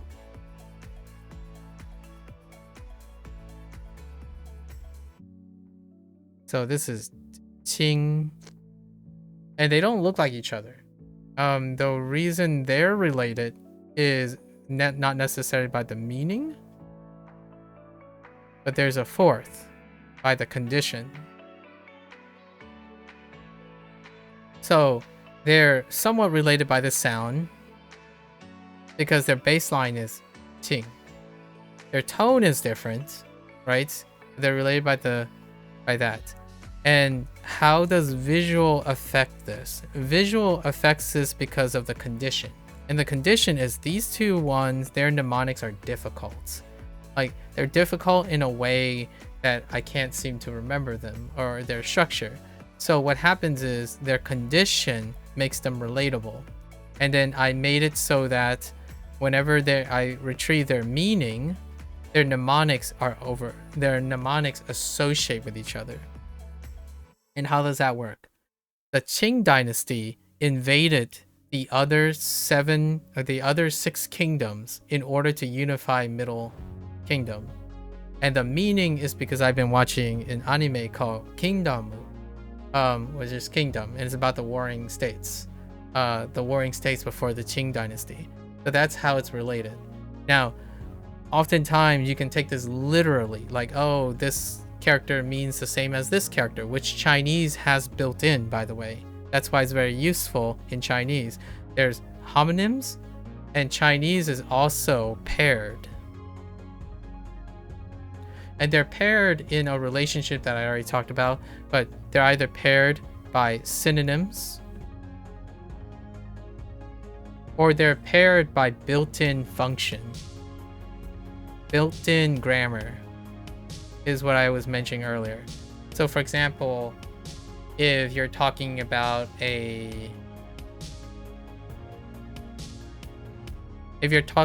like the aspect of a person, if you're annoying, there's probably a pair with ren. So you could put a bit of an emotion and attach it to ren, right? If it's like an object that is kind of small or can be on its own, you could add a zi to make it the object itself. Or when you have something like, if you're falling down, you can add, if it's a motion towards something, you can add the corresponding direction, right? Like xia or xiang. And then if there's like animals, it would be something else. If it's a body part, it would be something else. Like fen. Like I know I'm not writing these characters, but what happens is there are also built-in patterns that associate with each other. And that's how you get the extra mnemonics. Yeah, 400 days. Yep, mister. Thanks. And all of that goes into reducing the last like 5%. How much effort does this take? It takes a fraction of the time, proportional to how much it occurs. So I talked about this before, where how often does intuition fail when it comes to character retrievement? I would say less than 90%. And then how often does component fail, right? No, well, actually, that's a little high. We're gonna say like, it's not that great. It's like 80%, less than 80%. And then when we add the active recall of components, that goes up to 90% at least. And then when we add the mnemonic, it goes up to like 99%. So then we're talking about approximately 1% of the time where we get to a notepad, right? Get to a notepad in which then I would execute on my troubleshooting, how I would improve and tackle the existing red herrings, right? So the mnemonic would incorporate everything that's above in the encoding. I would basically address anything that deals with encoding. And then the components would also be associated with encoding. And during at the intuition, we would rely on mind webbing, which deals with an embedded strategy that I spent a year, right? I spent a year on trying to create a routine for Duolingo, because Duolingo's input and output are different from HanziHero. However, I can repurpose what I did with Duolingo whenever that opportunity presents itself in HanziHero. This is very similar and analogous to what I'm going to talk about at probably in the beginning of March for Boom Pro, which would be like around day 70. Because what Boom Pro has then would have the subroutine of Wanikani and HanziHero and Duolingo embedded in itself in order to engage those processes. So no, I don't carry all these steps all the time at every given time. The idea is that I build upon them and use them sufficiently enough that I can adjust them to the task. And in the stuff that don't overlap, they're lost. Like they're gone. They need to be repracticed. So like the goal is to drop the things that don't really come up anymore. And then you focus on the retaining most of the stuff that you do in the process. So that's over time, you built up over that. And this is summarizing 2 years. We've only been doing this for 2 years, right? A little over 2 years, 2 years and 1 month. And using not that many applications yet. Now, it would be negligent of me to say that all of this came from 2 years, right? The idea of having the capacity to do this, look at the process, the different steps, how you arrange and rearrange things, that was a lifetime. Like, honestly, a lot of times I get this comment like, it must be really exhausting to be in your head or something like that, or I always give the impression that, how do you do it? Whenever someone asks me how do you do it, they mean how do you do it in a sense that they find it exhausting. And a very hot and general, like possibly a reasonable take is you start. And when you start and you have a routine built for self-evaluation, things get overly complicated, but they don't get more and more exhausting, right? Over time, the stuff grows with complexity, but the complexity doesn't slow you down. It's actually even ironic because when you do these things, you often forget how to simplify things, like make things simpler. That's usually what happens when people become specialists. When they become specialists, it's very difficult to rewind. And the thing about that is they didn't necessarily focus on efficiency, ease, and simplicity. They focused on how to tackle all the problems, increases complexity to meet the necessities of the obstacles they have. And over time, that became the norm. They become so efficient at doing that smaller tasks have become insignificant. So what I'm doing here is to record the 20%, right? To record the 100%, but it would include the 20% that will no longer be with me in another 100 days, probably. Like in the next year, a lot of those smaller things will fall off, right? And that is expected. But the majority of the things will stay with me. And it is the majority of the things that I will use time and time again. The idea of studying something and finishing it and then never going back to it or never using that skill, that is high school or less learning strategy, where you think that, oh, okay, I'll pick up this language learning app and I'll learn this mnemonic for like 100 hours, and I'm like, okay, now I've learned the characters enough. Now I can just discard the hundreds of hours that the 100 of hours that I did because they're training wheels. I don't need them anymore. I'm like, yeah, and you also wasted 100 hours. Like, what I mean is, like, I'm not going to tell you that you wasted 100 hours. You're gonna talk and communicate to other people like it's a ends to a mean, like, the means to an end, a means to an end. We're like, oh, don't worry about it. Like, once you do all this, it's not going to be a big deal. Like, your first 100 hours, you're not going to even think about it when you're at hour 2000 or 3000. If you're telling me that, you're like, you have misunderstood me for very long. Like, you have made a false assumption. I don't stop thinking about the fundamentals. I effectively am a fundamentalist. I think about the process all the time.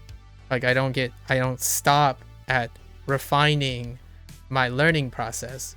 So whenever someone says, oh yeah, I don't even remember what I did before, how I remembered learning my kana, I do, because the way I learned my kana, not the context. We're not talking about like how much time I spent on my kana or like what app I use. I'm talking about how I would go about learning the kana again.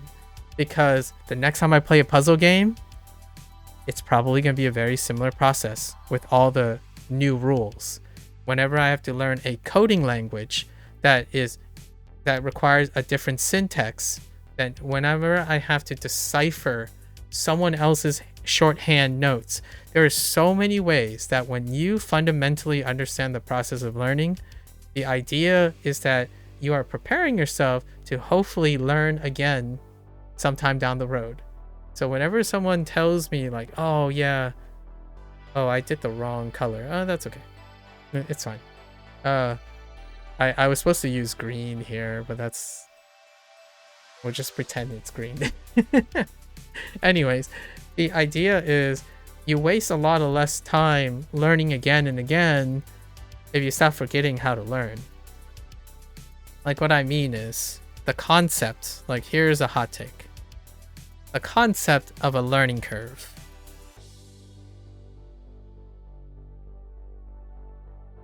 And its relationship, I'm not going to write all this out. It's going to take way too long. But maybe it's a concept we'll visit at the end of HanziHero, or like the tentative end of HanziHero and the tentative end of Wanikani. But the concept of learning curve and learning as a legacy skill,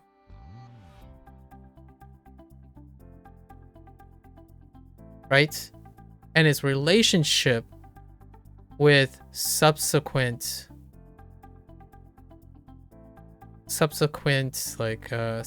skill acquisition, or maybe we should say skill training, because acquisition is an endpoint. Training doesn't have an endpoint.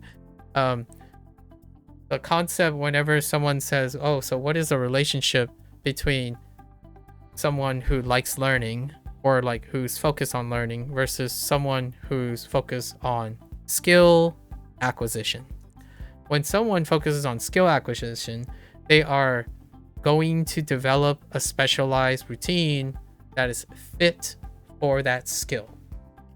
When someone's focused on learning, they are looking for the generalized process principles. And by the way, most people do both. It's the focus, like there's a preference for the results, right? When you're focused on process, what is that relationship to learning curve? Typically, learning curve, someone who focuses on learning as a legacy skill, in which in subsequent skill training, the learning curve decreases.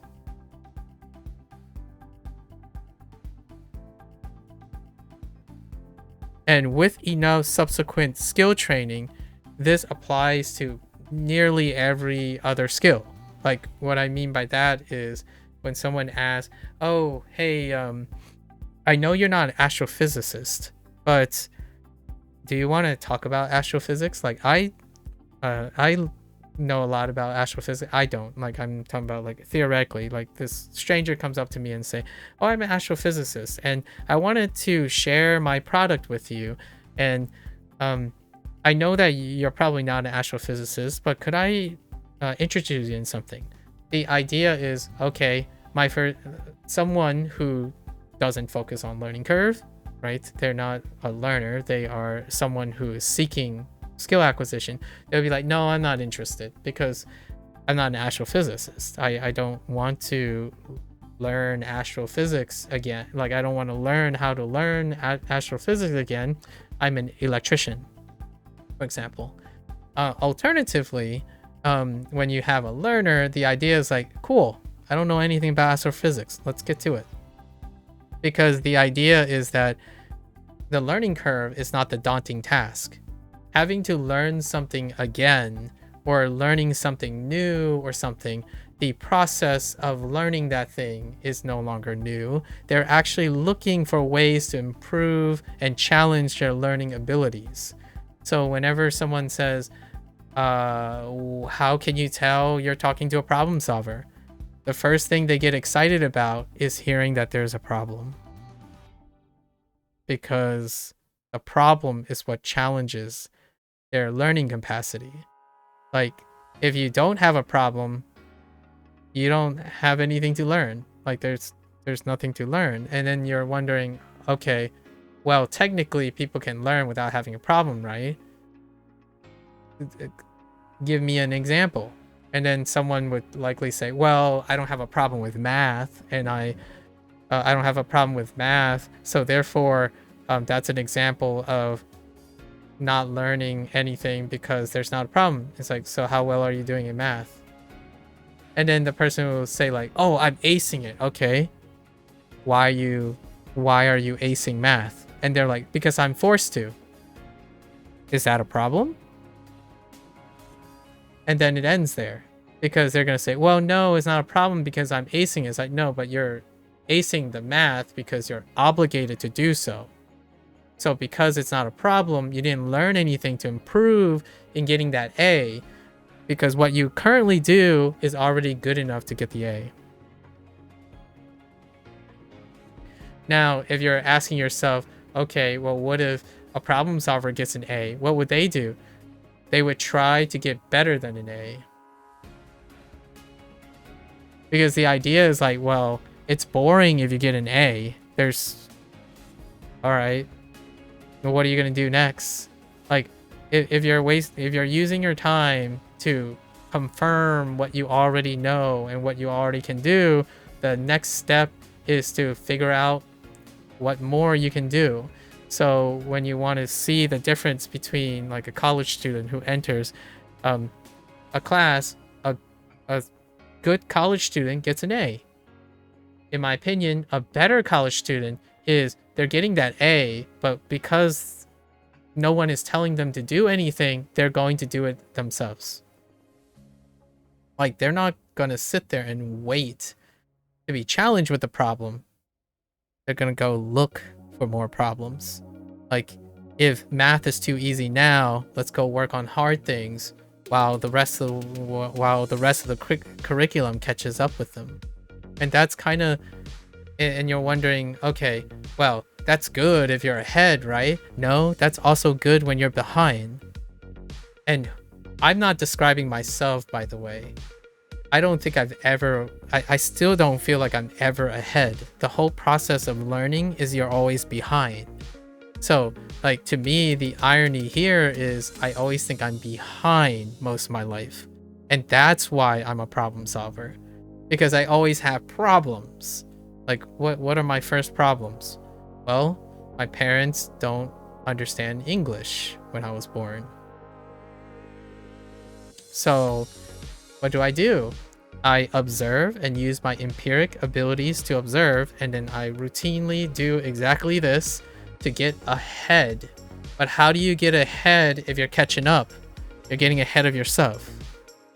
So whenever I'm in conversation with maybe 2 or 3 people who feel like they're always slipping behind, as in they keep looking at an objective, right? Oh, this person has this career who had this many viewers at this age with this amount of time.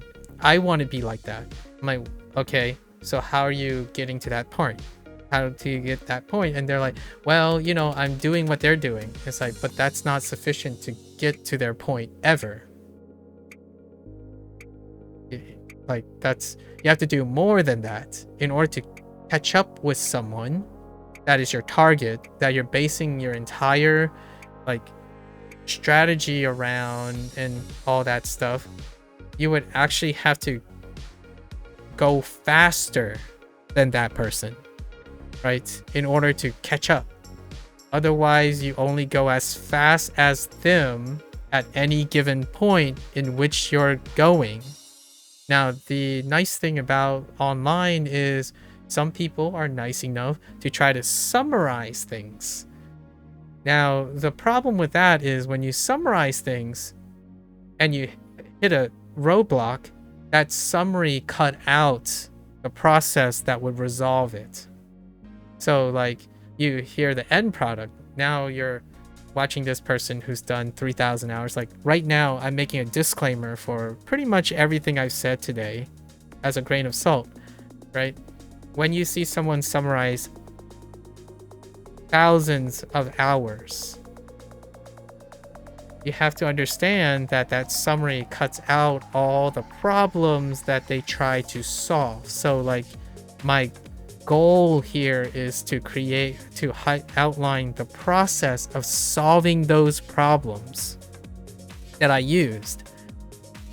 I'm not telling you what those problems are. So the nice thing about understanding how things are done is that they're not dependent on the context, or they're trying not to be dependent on the context of that problem. So this teaches you how to solve a problem, not know the answer to a problem. When you know an answer to a problem, you didn't solve anything. You didn't even engage in problem solving. You basically know the answer to the one context that you thought you have a problem, and then the next time you do it, you still need to find someone to provide that answer consistently and always. So whenever you're trying to play catch up, you're never going to be faster or ever catch up to the person who's providing you the answer. You're never going to do that because you're never going to create anything. You don't create anything that's going to exceed or deviate away from your source. So when I was younger, that was my life. Like, do I constantly play catch up and never get ahead? No. The idea is I take everything that people give me because I'm absolutely lucky in my life. Like I still emphasize that. I got really lucky in my life. People gave me things and I know and appreciate it, because if I have those opportunities, I take all of them as quickly as I can. I consume it, and then now I'm going beyond it. Like if homework takes me 10 minutes to do when they gave me 3 hours, I'm using the other 2 hours and 50 minutes to do something that I think they're going to get me to do in the future. So then I don't have to do that anymore. Like I talked about this before, and I'm sure it's iterated in other people's hot takes. When you go to class, you are prepared for that class you are going to. That's why formal education have often gave you homework. And it's not homework, like, hear me out. There are formal education theories where they give you homework to make sure you listened in class of the previous class you've mentioned. And then you get to college, like not all colleges are created equal, etc. But for me, personally, you've learned that you get homework for your next class. Like for your next session, you get reading assignments for something that's going to be taught in the next class. Because the exercise is now you are slowly transitioning into a thinker, an independent thinker. You're coming prepared with your own ideas, your own problems, and you are resolving them. Now, this transition has been so difficult lately because the internet has reverse engineered the opposite situation. You have a problem, then you solve it. So you only learn things when a problem occurs. You only learn things when you are challenged with something. And that's the beginning of school. That's what happens in high school. Now, when you start thinking, well, okay, what happens when, like, you know, people are worried, like, oh no, if I'm worried, what if this happens? And what if that happens? And then they sit there and they talk and they think about all the things that could happen that could screw up. Like, you know, you start and 400 days in and you never learned anything. Like, what if that happens? The idea is that they are thinking about all the situations that can happen on the concern and the insecurity that they're unable to do anything about it when it happens, or even if it happens. So one of the nice things about learning and being a problem solver is that when you spend a lot of your spare time learning new skills, this is my plug for language learning, by the way. Why is it important to learn language? And I think the people that others cite, like Stephen Krashen and Steve Kaufman and stuff, one of the greatest advertisements for language learning or like mathematics or physics or something is the idea that you hope that when you're learning these skills, you also develop the ability and intuition to problem solve, because you have to solve problems in order to negotiate the difficulty of the task. And that problem solving skill makes you dynamically thinking.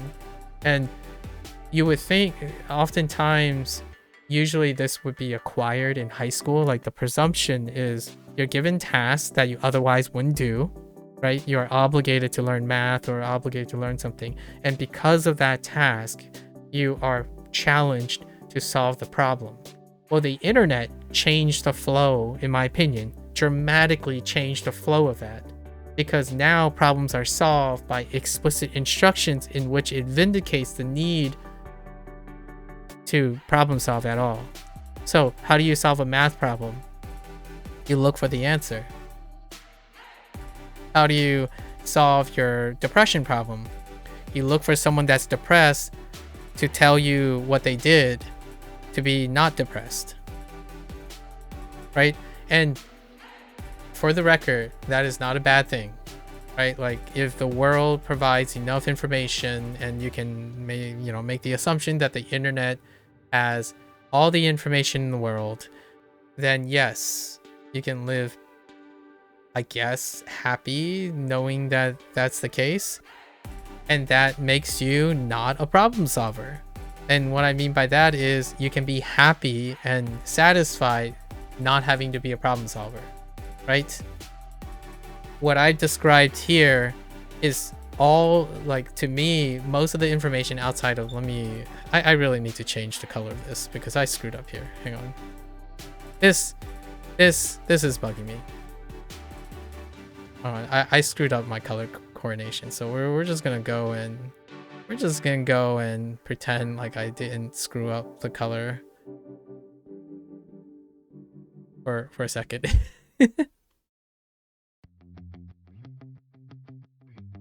Right, just pure objective facts.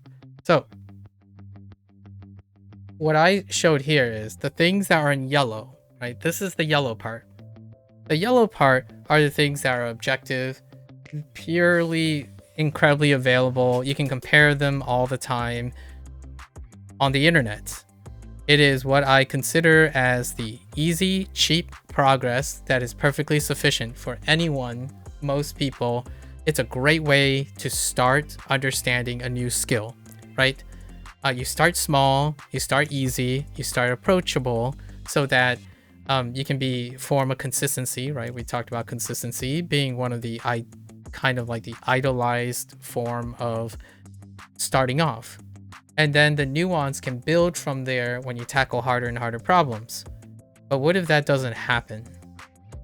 Then those problems will build up and they can be avoided by finding answers. That's what the internet has circumvented. You're not encouraged to solve problems because they're not fun. They're a waste of time. They require, they don't bend to the internet hustle, right? Like, why would you want to reinvent the wheel when someone already solved this problem? Like, how do I code, for example, how do I code for a bot that says hello to everyone in Discord? Go on ChatGPT and vibe code it, right? So then when you ask the person, it's like, hey dude, did you know that your code has a vulnerability in like 4 different places? Like, what do you mean a vulnerability in 4 different places? It's like, well, that's exactly the point. You didn't code it. You have no idea where the 4 vulnerabilities are. You did not do the empirical observational skills that require the process to even troubleshoot or look at if the code is erroneous or not. So whenever someone says, what is the benefit of wasting some time reinventing the wheel? And take this with a grain of salt, one emotional benefit, in my opinion, that goes a long way is it removes FOMO. It challenges FOMO. It challenges insecurities. It challenges what ifs. So if I had to make a non-objective argument, what is the benefit of investing even a minor amount of your time to challenging yourself to solve a problem despite knowing that there might be an answer on the internet? Is to help you with your problem solving skills. So when I go back through this, the yellow parts is what most people ask me. I can tell you now, 9 out of 10 times, most people ask me what's in yellow. Like, hey, I know you stream for thousands of hours, but can you review what are the major lessons that you have learned in the last 4,000 hours? How many kanji have you learned in the last 100 days? Or what level of Japanese are you on now? As though, in my opinion, that gives any, like, to me, like, you know, for myself, those are easy answers, right? Like, I can answer those. They're great, they're transferable, they're welcomed. And I answer them 90% of the time, and I don't get tired of answering them, right? Like, hear me out. I'm not complaining about the privilege of someone being interested in my metrics. Now, what I want to highlight in why I do this, why spend like 3 hours plus talking about the rest of the stuff, because the rest of the stuff is what I want to share with people. Like, you can do the rest, but the internet has made it so laborious or so unattractive that whenever I sit down and have someone like complain to me like, oh my gosh, Anki is not working, dude, and like, Anki's so freaking tedious, like I freaking hate this, like why is it so frustrating and so unrewarding? And then they would like, various people will say like, oh yeah, you know, I just learned to deal with it, I just learned to grind through it. And my first thought is, it could be different. And that's what I'm illustrating here. It's not the context, the information specific dependency of learning that's making things tedious. It's the core nature of your process oriented thinking. If it's not Anki today, it's your textbook tomorrow. If it's not your textbook tomorrow, it's your class you're going to take.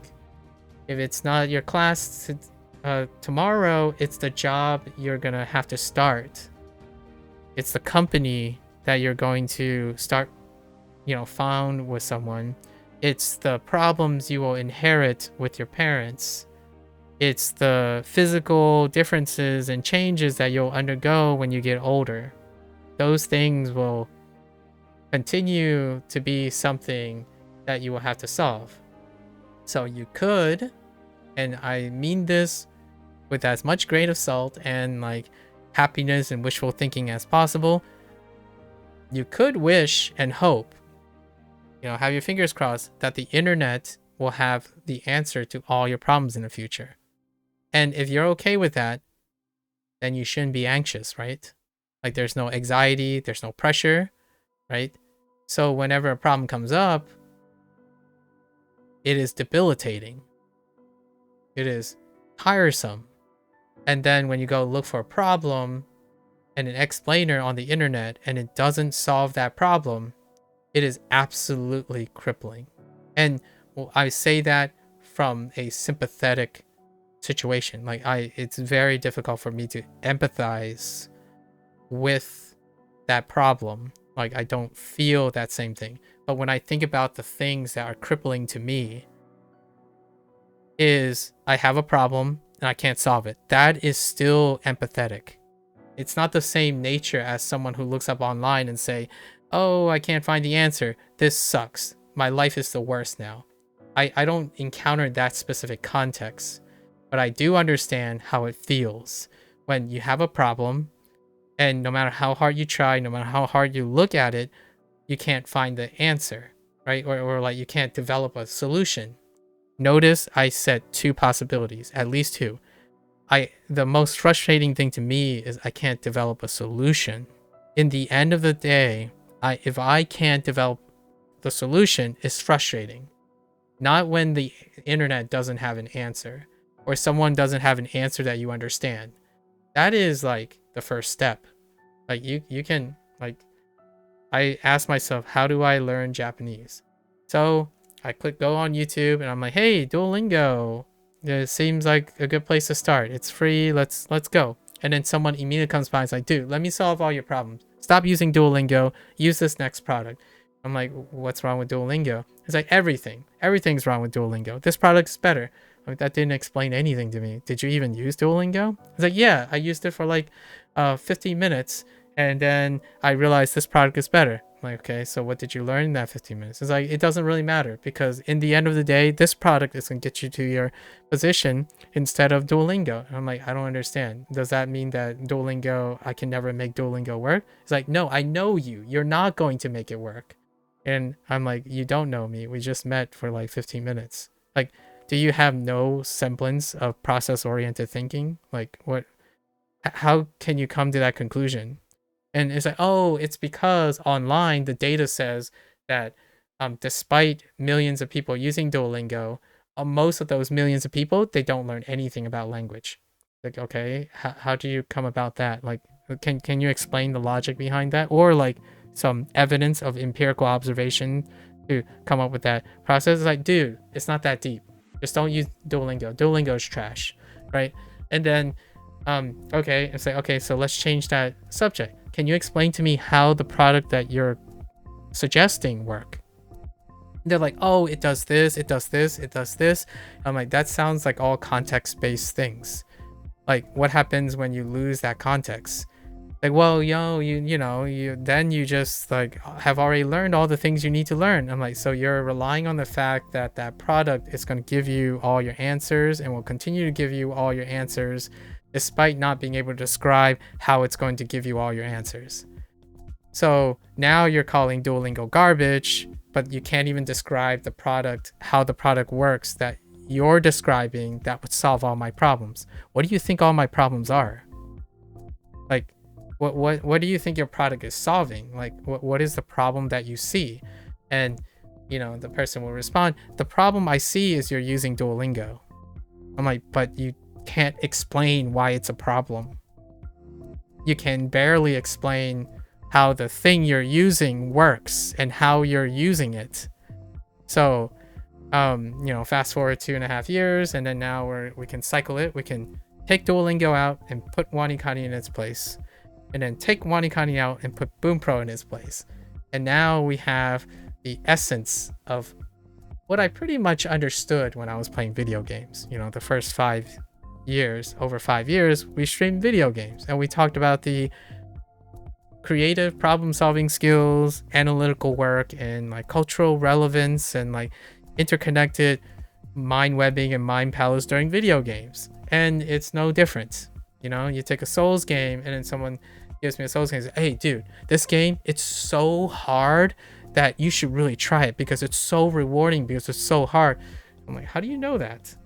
And they're like, well, I found it super rewarding because it's so hard. Okay, can you explain to me what is it that you consider hard, so I can understand if what I think is hard and rewarding aligns with the way it's rewarding to you. And obviously, since you're playing a video game, the idea is it's not that deep. You vibe with video games. And I'm like, okay, I understand that. So if you vibe with video games and I don't vibe with video games, how do you know that I will respond the same way? And it's not really an exercise in whether that person problem solves or understand process-oriented thinking. Is I'm trying to ascertain if what they're saying is helpful to me, right? So the idea is, if you hang around with people who vibe all the time, you project vibe. So that's good. When you meet a stranger and you think that they vibe, and I'm telling you or trying to illustrate that we aren't vibing together, like we're not on the same wavelength. And here's a double standard here. This isn't created equal. I know what that person is doing. The other person might not understand what I'm doing, right? You might be thinking, oh, well, it's the same the other way around. It's like, no, it's not. One requires that you understand both perspectives. The other requires that you only understand your perspective. One is an echo chamber, and the other one is seeking to break out of echo chambers. The way you become a better problem solver and learning and reduce your learning curve is consistently challenging your notion of how you learn and the echo chamber that you are in. So no, I didn't play Souls-like game once and then decide I'm just gonna spend my entire time playing Souls-like games. No, we throw in puzzle games, we throw in other games, and no, it's not gonna make you the best Souls-like game player because I'm not always solving Souls-like game problems. And even then, I'll give you one hot take. When you do something for a very long time, you actually learn and practice way less than you think you're practicing because there's diminished return. Now, it's super impressive. It's incredibly impressive to be like 1% better than the 98.9th percentile. That is absolutely impressive.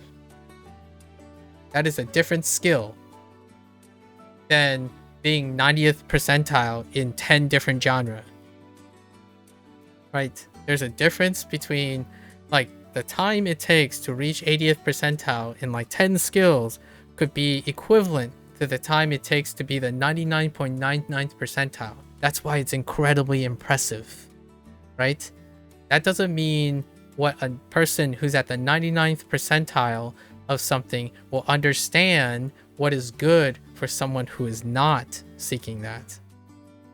And that's where like it's no longer equivalence. When someone tells me, oh yeah, this is going to solve your problem, my first inclination is to understand if they solve problems. And no, I don't pick a problem that they can't solve. I deliberately try to look for the very thing that they're supposed to be good at. They're supposed to know the thing that they're telling me. So whenever someone says, Duolingo is a garbage, I hate it like the plague, you're going to have to explain to me in nitty-gritty detail how you can qualify that. Otherwise, I can barely trust how you even assess anything, right? If I'm to, a lot of times people say, don't, you got to worry about what you hear online, trust advice online, like getting advice. It's like, yes, and there are ways to test it. The internet doesn't test it for you, right? Like, you don't have these problem solving skills by default. So whenever someone says, oh yeah, I heard that 10 million people use Anki successfully and they're great, and like they show all their progress, their metrics always go up. And then my thought is, yeah, it also comes with like thousands of hours of tedium and grinding and apparently behavioral avoidance and also compensation for like trying other things. And when like I'm reading between the lines here, like when I hear someone only state one thing and my first thought is, and what else? There's got to be more to it than that. So whenever I watch a video, that's how I watch a video. Someone says, oh yeah, this anime is so good, like this guy is so good, and my first thought is, okay, let's go and try and test this. I believe this guy, so my hypothesis is this guy is so good. So the first thing I'll do is this guy is garbage, right? Because that's no hypothesis testing. If I can't convince myself that this guy is garbage, then he must be really good. So I go there and I look, and no, it's not to find confirmation bias, because then I have to collect all the information that makes him good. And then we compare the converging evidence of things that are against the guy and with the guy, and then we synthesize it and we come up with, in the end, it's going to be something like relatively mild and realistic, as opposed to like hyper hate and hyper support, which is basically what the internet is. It's an off and on switch. Like you either hate a game or you love a game. It's not in between. The way you get in between is you aggregate the scores and rely on aggregation. So the unfortunate part of most internet reviews now and aggregate scores and stuff is it's bimodal. Like you're wondering, what do you mean bimodal? Thumbs up, thumbs down. That's as far as internet metric goes now. That's bimodal. Like even when you have normal distribution, you can't even get a normal distribution anymore because it's either zero, it's either yes or no, or check mark or no check mark. Thumbs up or thumbs down. High viewer, low viewer. Tier systems, max tier, low tier. Pro tier, you know, like it's quantized. Usually you get quantized points. So if you're ever wondering like, oh yeah, why do people just either hate or love things now?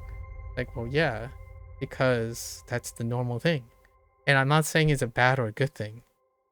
The nice part about being human is you can be aware of that and then know how to appropriately use it. So whenever someone says like, oh yeah, you know, it's quite unfortunate. I've been playing a game called Kiwami 3 and I was talking to Jack yesterday about Kiwami 3 and the controversies and stuff. And Jack mentioned it was quite unfortunate. And I understand where that's coming from. Because nowadays, when there's a controversy, controversies are hate. That's it. There's no constructive understanding of controversy. Like, oh, well, despite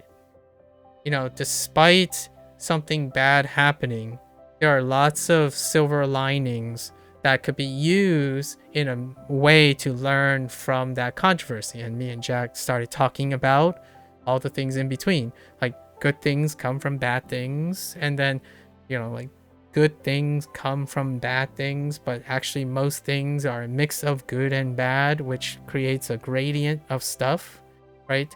Instead, it's like, oh, this happened, so it's got to be bad. And then this happened, it's got to be good.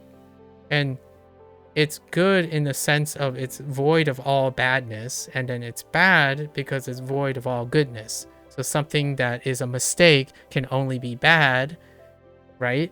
And I've already made like 4 or 5 hour discussions about this, about when someone says they learn from their mistake, and then they come around and say, I hate making mistakes. It's the worst thing ever. So you're not learning from your mistakes. The odds of you learning from your mistakes is simply incorrect.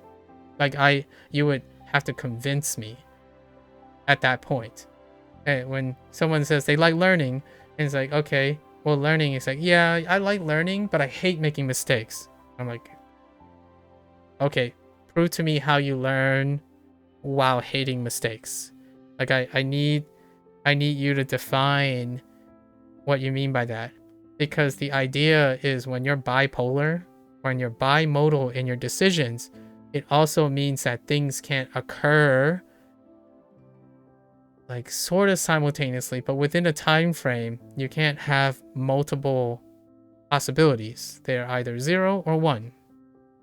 So when someone goes around and says, oh, all mistakes are bad, my first thought is, okay, then how do you learn something?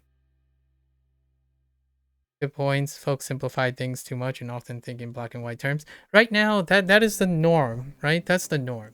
And if you're aware of those things, you can also, like, the whole idea of my rant here, as you're joining in, perfect light, the idea is there's an appropriateness. You can use black and white terms when it's appropriate.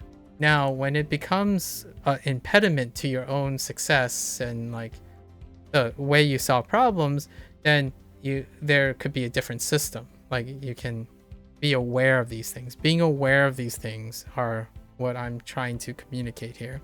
And the idea of my tentative takes is to remove the black and white.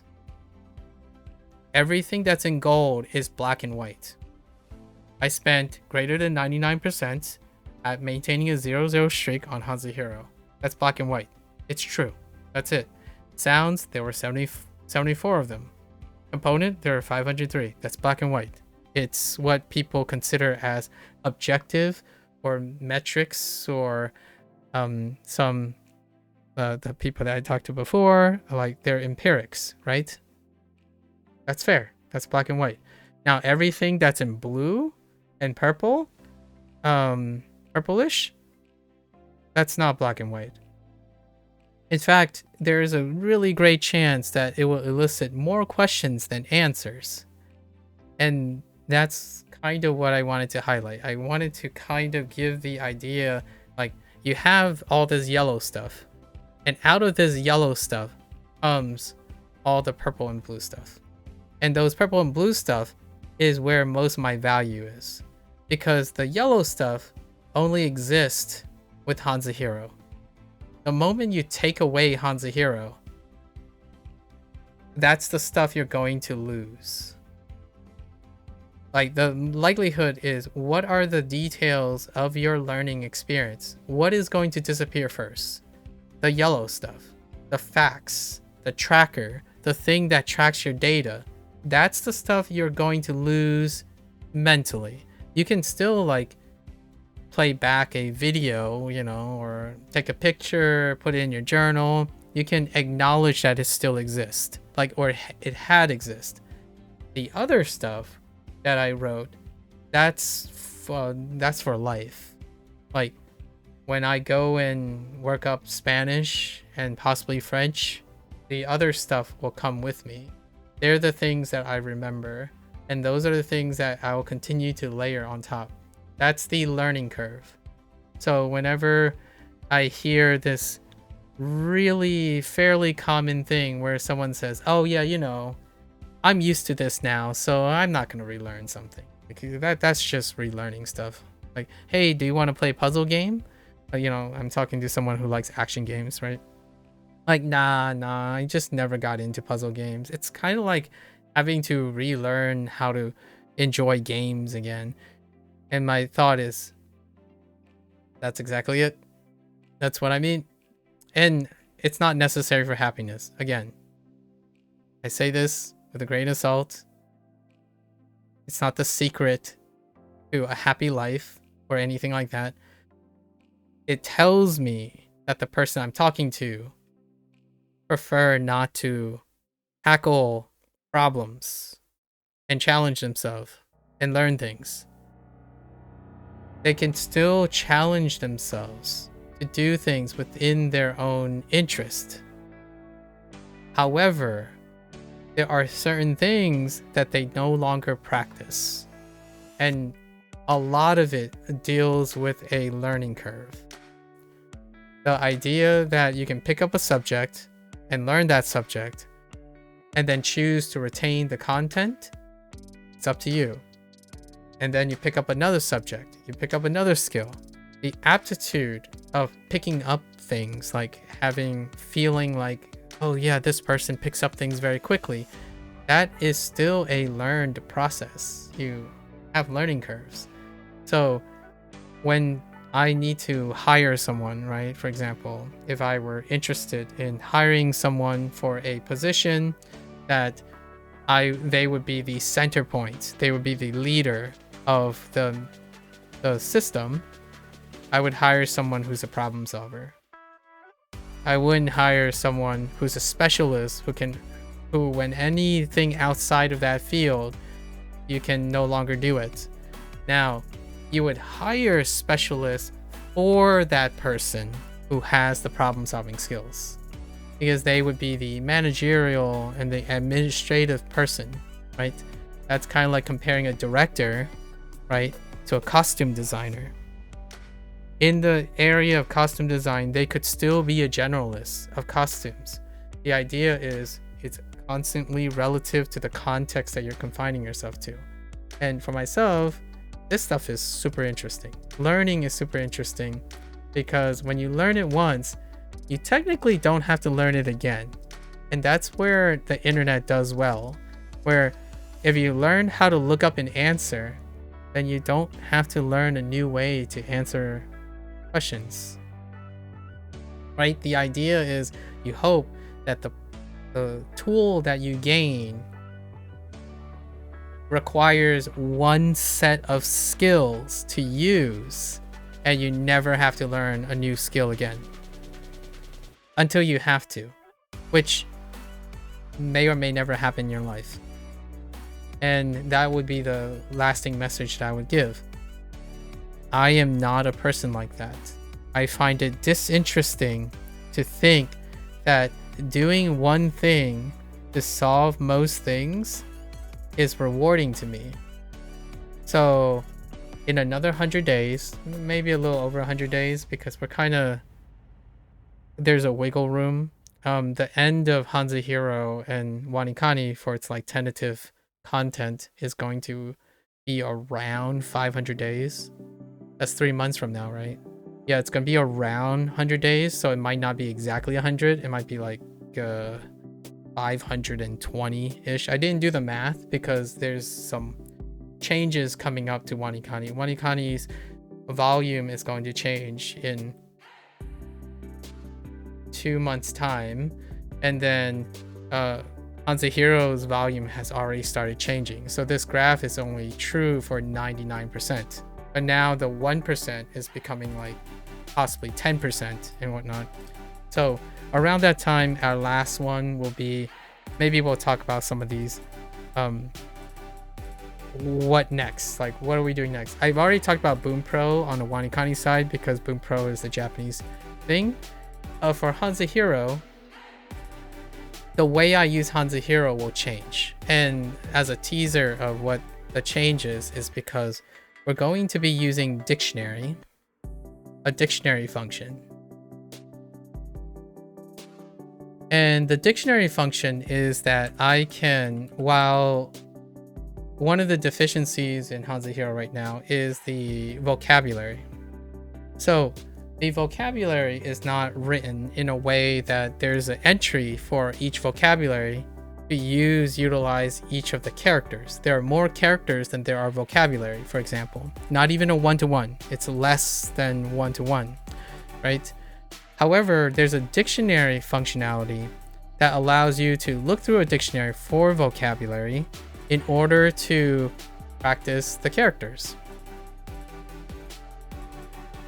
Now, one thing I can do constructively is when you add this vocabulary, it doesn't have any entry in it. That's why Kevin hasn't scaled up to that, where because he needs to create a system where it would generate something for the vocabulary. It would need a mnemonic associating the definitions and then provide example sentences. So instead, in order to scale up after like the post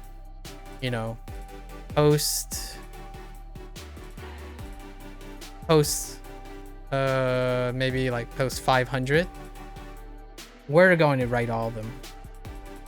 So I will come up with a workflow where I'm going to construct a workflow that involves producing the characters, producing the vocabulary, and producing the sentences. Because that would be something I have to actively do anyways. On the HanziHero side, on the Wanikani side of things, Boom Pro serves as that. And Boom Pro has a different functionality. Boom Pro can create new decks, and they have community integration and stuff. So we're using a different strategy for Boom Pro. We can like harvest a video game's deck and then play the video game. For HanziHero, I would play the video game, harvest the vocabulary word, use a dictionary function for HanziHero, and lift that sentence. So this is sentence mining, right? On the one hand, it's sentence generation. On the other hand, is sentence mining. So we're going in both directions. And that's kind of what I was describing in Wanikani. Boom Pro is going in the reverse direction of the input of Wanikani. HanziHero and Wanikani has the same workflow. Hence the process, or like the process was lined out. The encoding and the reviewing, it goes in the same direction. However, I need a task that makes me go in the opposite direction, which is to take something that I understand, either in English or in like a context of a video game or something, put it into the deck, construct the deck, lay out the deck, the exercise the mnemonic. So what happens is all of this purple stuff and this blue stuff it happens in reverse, or it happens in different spots. And what happens is that I have repurposed pretty much what I've done in the last 2 years the majority of the time. Again, to emphasize, whatever's in yellow only accounts every time. It only accounts like a really small percentage of the time. Like you learn one kanji, how often do you use that kanji?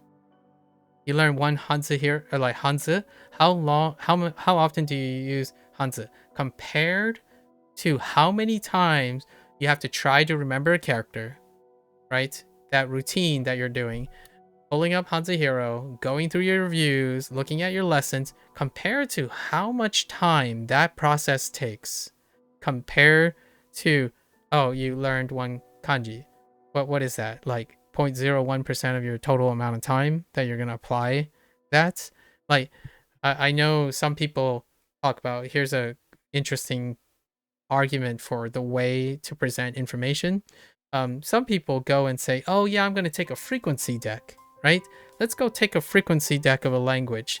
And they're like, oh, here's a deck with the top 2,000 most frequently used characters, or 2,000 words. It's like, whoa, okay, you're going to learn the highest frequency of those words, and you're hoping that when you're reading things and writing things, you will see them more often, right? And that's the goal. That doesn't take into account that you would have the time proportional to the activity that you're doing.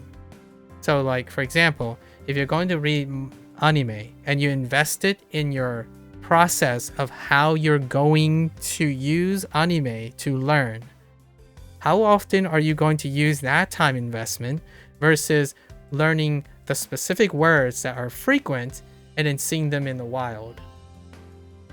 Even the most frequent words, like if you take all of the most frequent words, like the first 1,000 most frequent words in like Chinese, and you're gonna read to your heart's content on your anime and your manga or your donghua, right? Your donghua and manhua, right? You're reading all of them. I would argue your exposure to the most frequent words will still be less than how often you use your process in understanding how those words work. So like you're reading through it, and if you're wondering where can you invest time to make yourself learn better, right? It's not memorizing the highest frequency occurrences of a context-based specific example. It's not that, at least in my opinion. Like, I don't know if I'm appealing to people's objectivity or not, but objectively, it is highly improbable that learning the specific words of a high frequency deck is going to account for the vast majority of your learning, and even if it takes up that much time.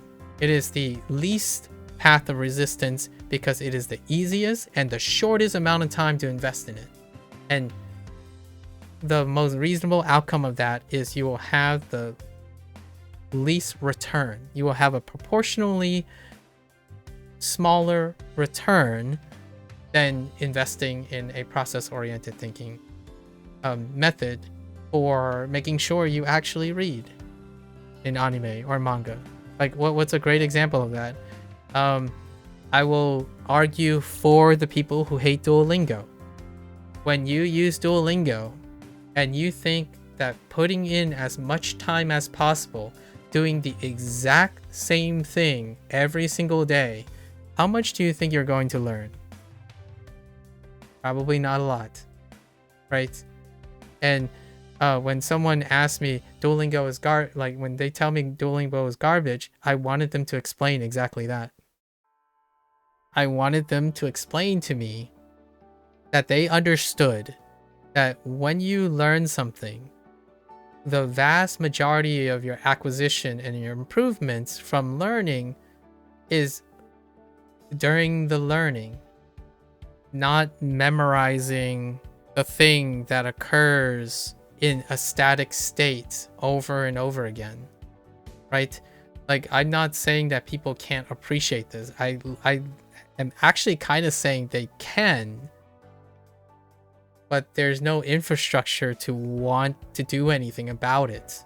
It's easier to find another answer so that you don't have to do anything about it. Like, for example, oh, hey, it's that same sentence again. It's the 100th time I saw the same sentence, right? And like, oh, you know, I already know the answer. Now I'm not even reading the sentence because I already know the answer. It's like, okay, now I know the answer's position, so now I don't even look at the answer. And then, oh, I saw the first word, I know the answer already. So now I don't look at the rest of the answer, the rest of the answers, the answer itself, nor the sentences.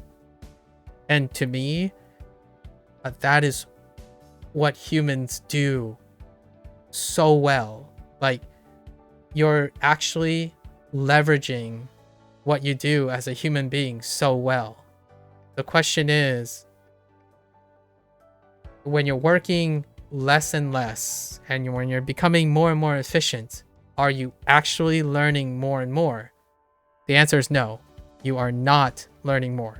Like, I mean, I'm okay with retracting that statement if someone can definitively prove to me that when they learn more efficiently, like when they become more efficient, you know, they do a task and they do that same task unchanged, statically, they believe that that is the ideal way to learn that task, and they do it for 100 days. And then you ask that person, and like for another person evaluates them, and you evaluate them, and they say like, oh, this person, they continue to learn a lot, like at a faster pace. I want someone to definitively prove that to me in some way, in a satisfactory way. Because my counter argument, and again, this is my opinion, because I'm not going to go out of my way to empirically prove this. I'm not a psychologist or have access to this thing. So I'm simply offering a rhetoric.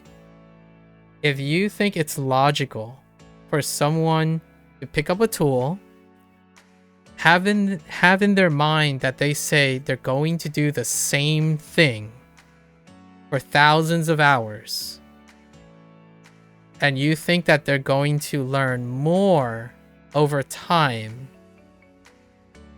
beyond the content that the tool is offering, I would love to hear how that happens. Like, if they're doing the same thing, right? So that means that when you're using Duolingo, if you do not explore anything outside of Duolingo, which is agreeable to those people who hate Duolingo, if you do not do anything outside of Duolingo, and then you interact with Duolingo exactly as it is designed, whatever that means, and you do not deviate from it at all, do you actually think the person is learning more over time than, you know, the content that's offered? The answer is no. And in fact, I would even argue that they actually end up retaining less over time. Do you know why that is the case? Because you're becoming more efficient.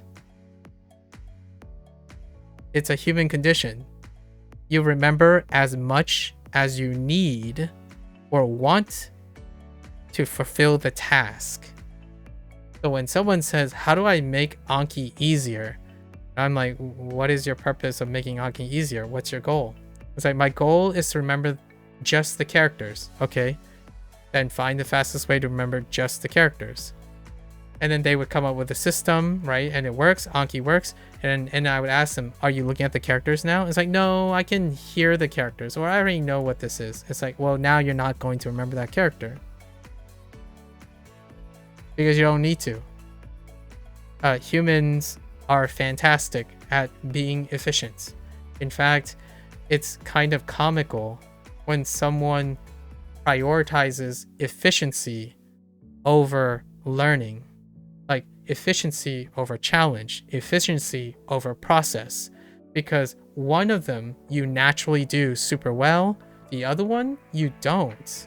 It's counterintuitive a lot of times to the internet, to the hustle culture. I don't think it was always counterintuitive, by the way. I'm largely emphasizing the impact of net thinking.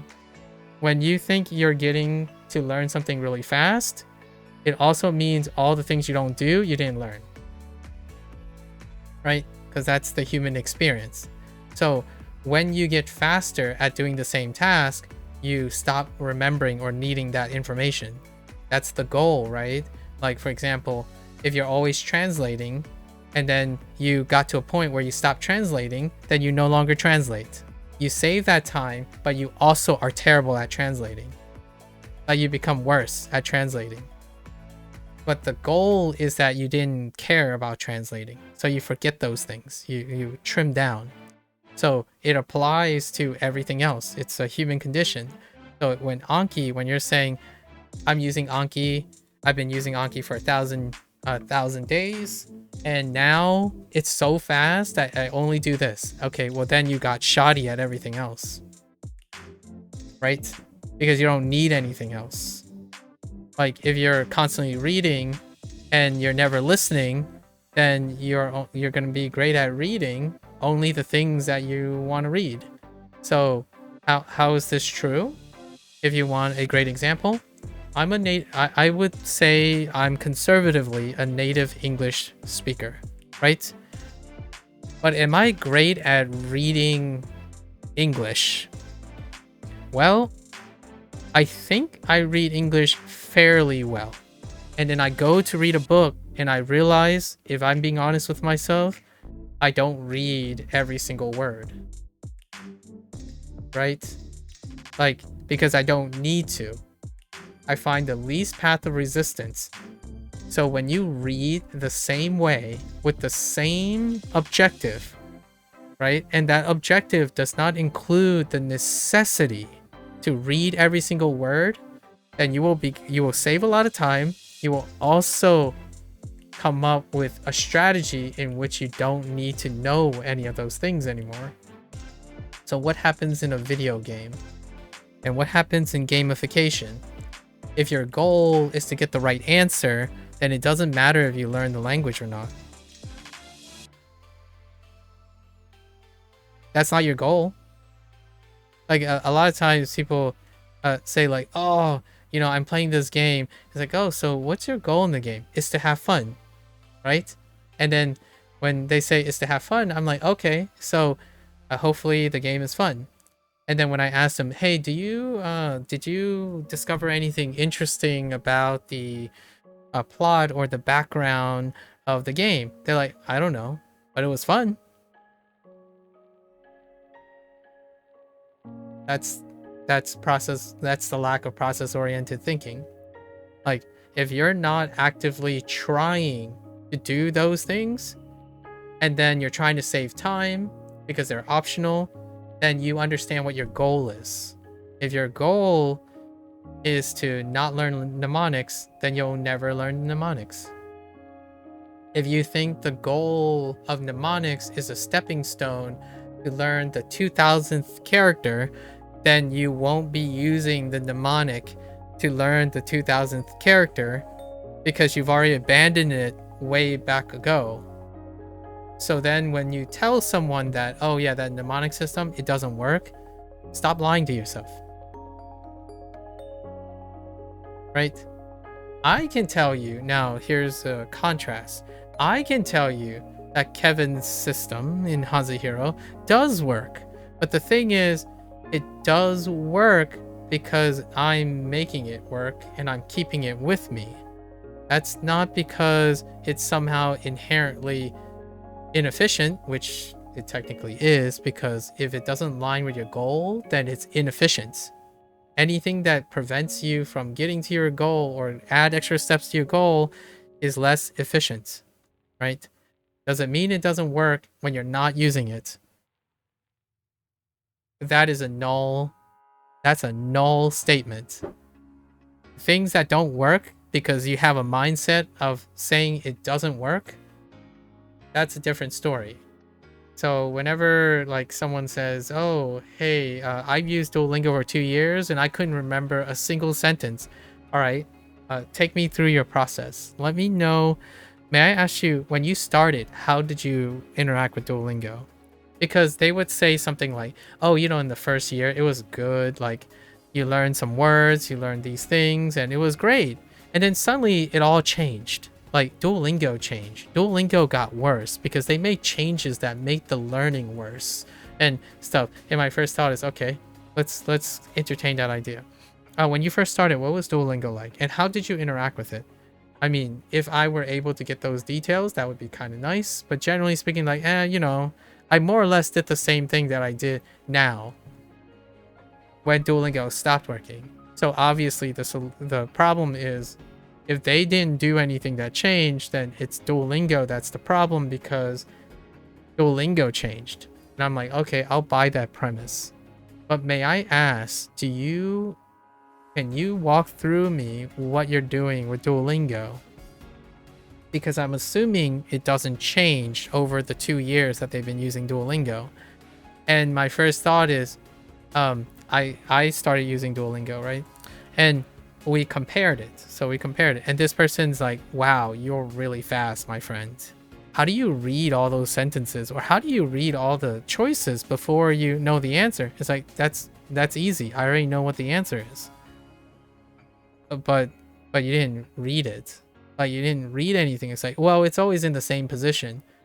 And then I'm like, okay, so you're telling me that sometime down the road, you've gotten so good that you know the right answer without practicing anything regarding the content itself, and then you're getting angry or you're upset that you're not learning anything.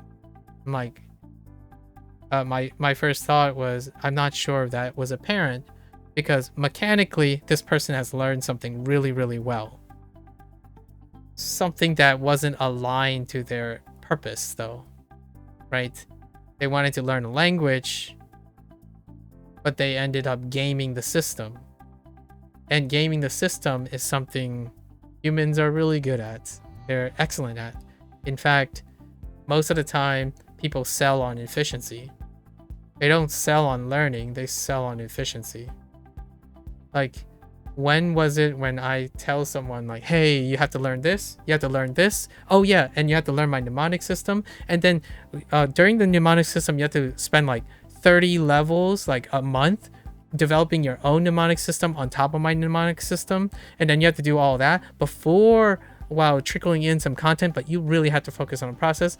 And then ask someone, it's like, dude, I'm not buying into that. Like, why would I want to spend like 6 months in the beginning learning a process that I don't even care about and I don't even use? Give me a tool that uses the existing process that I have so that I can consume content at my leisure, so I can get faster and faster at consuming that content. That's what sells. So, like, why is immersion so popular? It's because it's the least path of resistance to something that they already do. Passively watch anime, passively read manga. And my first thought is, you'll still learn something with that. Like, what I mean is, do it long enough and you got it. Whether it's efficient, that's a different story, because my perspective on efficiency when it comes to learning is not even overlapping with most people. So not only can I support people who think CI and immersion is more efficient, I can also support that learning can become more efficient at the same time as using the advantage of immersion. If you are not actively learning, then immersion is still inefficient compared to like active immersion and passive immersion. They're still relative to each other. I'm not making an argument that immersion is not like efficient.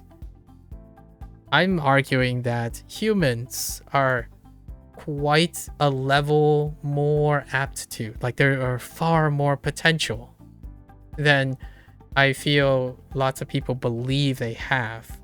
Like, they believe that language learning is so difficult to the point where they must strive for making it as efficient as possible. Where, because there's no other value to doing language learning outside of acquiring the context of that language. And my thought is, fair enough. I hope it's happy enough for you. Now, for anyone who's interested in why I do things, and it's like 400 days, dang, you know, It feels like yesterday. I can still tell you what my day one of HanziHero is like. In fact, I don't have to tell you because I recorded it, right? And my day one started with this. I did an opening opinions and I talked about my background and what I was going to do. And if I look back, I would like to say that 70 to 80% of those things were realized here. And it wasn't about the context of what it was doing. It's about what I learned from it or what my process was about it. Those are the things that held constant. They're not dependent on my context. Whether I failed or success, like how much kanji or hanzi and stuff that I learned, that was irrelevant to what was predictable about my behavior. My predictability about my behavior is that all of my motivations, decisions, and troubleshooting skills were tackled every single 100 days. And it will continue to be true about that because the process stays with you for a lifetime.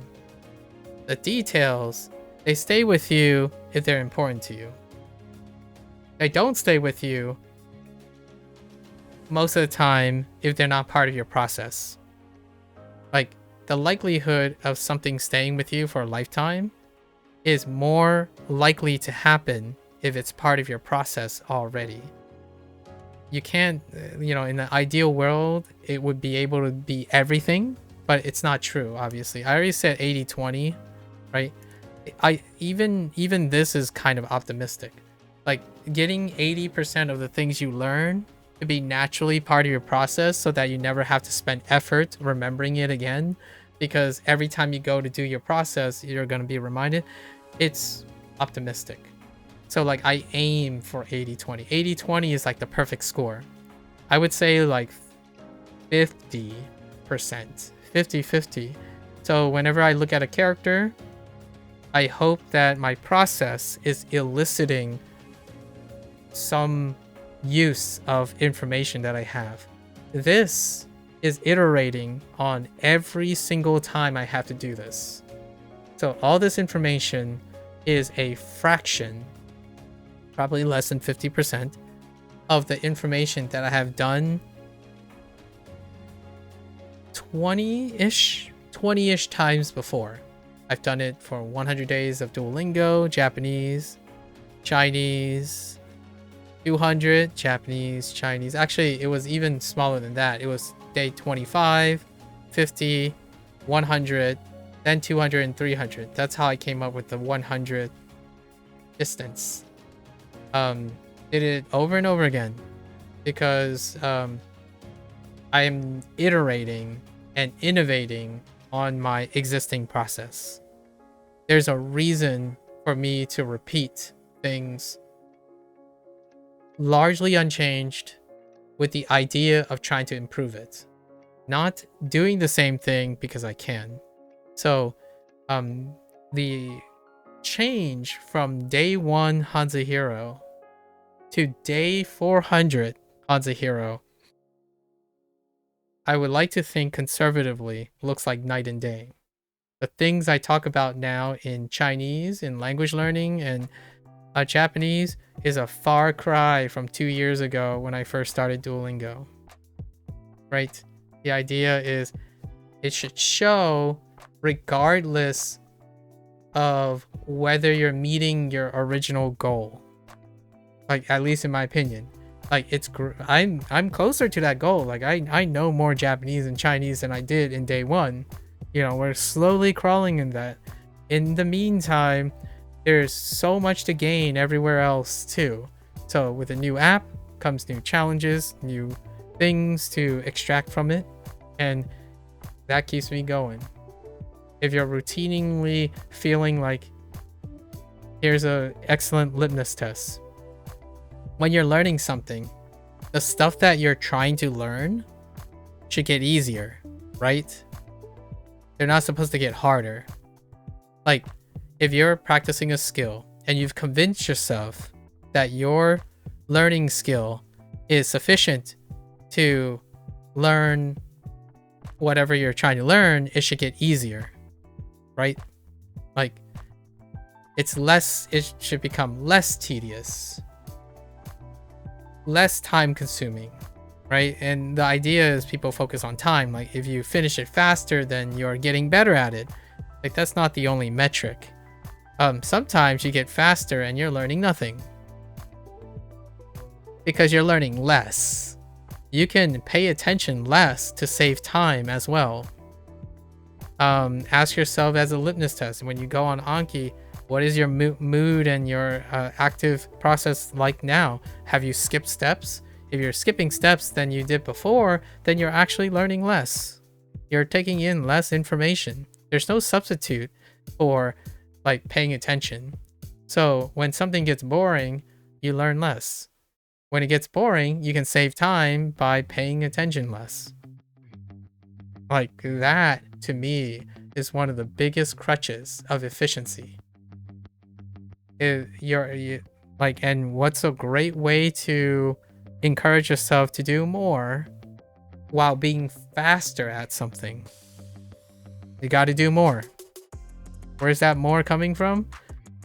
Picking up Anki, picking up Genki, picking up your manga, like together, not like doing something so long that you stop paying attention to it. I think that's when the word tedious comes up, grinding comes up.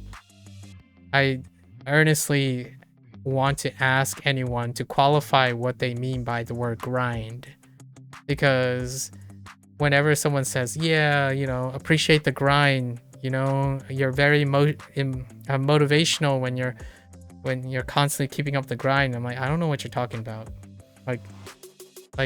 Do you mean that I spend a lot of time with this stuff? Like, that's fine. Like, I would agree with that. And they're like, no, you know, just constantly every day doing the same thing. And I'm like, I have no idea what you're talking about. Like, why would I want to do the same thing every day? Like, I'm so confused. Like, if that's what's impressive about me, I would be impressed too.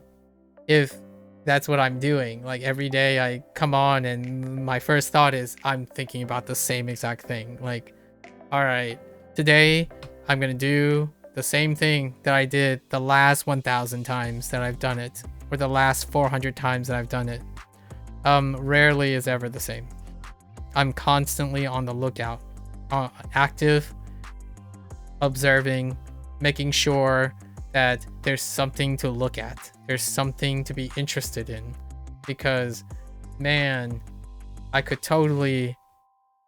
impressed. I'm absolutely impressed if that's how people learn Japanese. Honestly, like if they say the path to fluency in Japanese is to do the same thing for hundreds of days and then trust the process, and that's what they mean by trust the process, my thought is I'm not on the same page. Like this phrase, trust the process. Here's a hot take. If you trust the process, you actually have to use a process. Like, you actually have to pay attention. Pay attention to the process. So, lots of people, in my opinion, personally, when they say trust the process, they mean just keep doing it mindlessly and then hope that it works. Like, that's not the same thing. I hear this a lot in arts, basically. Trust the process, right? Keep practicing sketching and keep practicing, like, your hard work is going to pay off. Like, just keep repeating the same things and then it'll work out.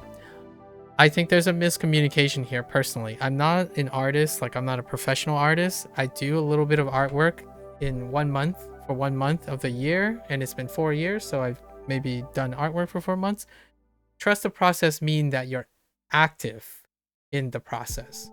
You are actively sketching things that you're paying attention to. You're sketching things because you want to sketch them and you're paying attention to sketching them. It's a laborious process that you're trusting. The effort pays off. It is different from, oh, drawing the same ball each day because it feels comfortable and it's getting easier each day. That's the opposite of trusting the process. You are doing less and less work, expecting that faster speed, lower effort is going to show improvements. I mean, at that one thing, possibly, that minor one thing, but people who trust the process, they are working just as hard as the first day they've been trusting the process, because they are constantly trusting the process to keep on making it that hard. You are not spending less effort over time. You are providing a consistent amount of effort because you trust the process. That's blind trusting. But you can do more than that. You can also try to understand the process. And that's my joy.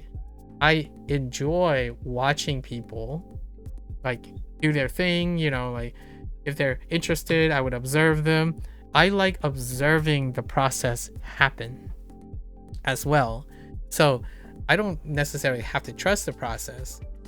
I can also do more than that. Do more than trust the process. Let's try to understand the process. And in the nature of that, when you're paying attention to the process,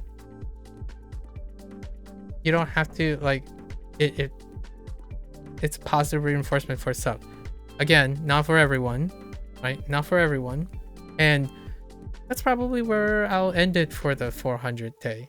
I like talking about how to get people into process-oriented thinking, but generally speaking, nowadays, I think the hot take here is if you're gonna go into like coding, right? If you're gonna go make a video game or script something for Discord, it's likely going to require process-oriented thinking anyways.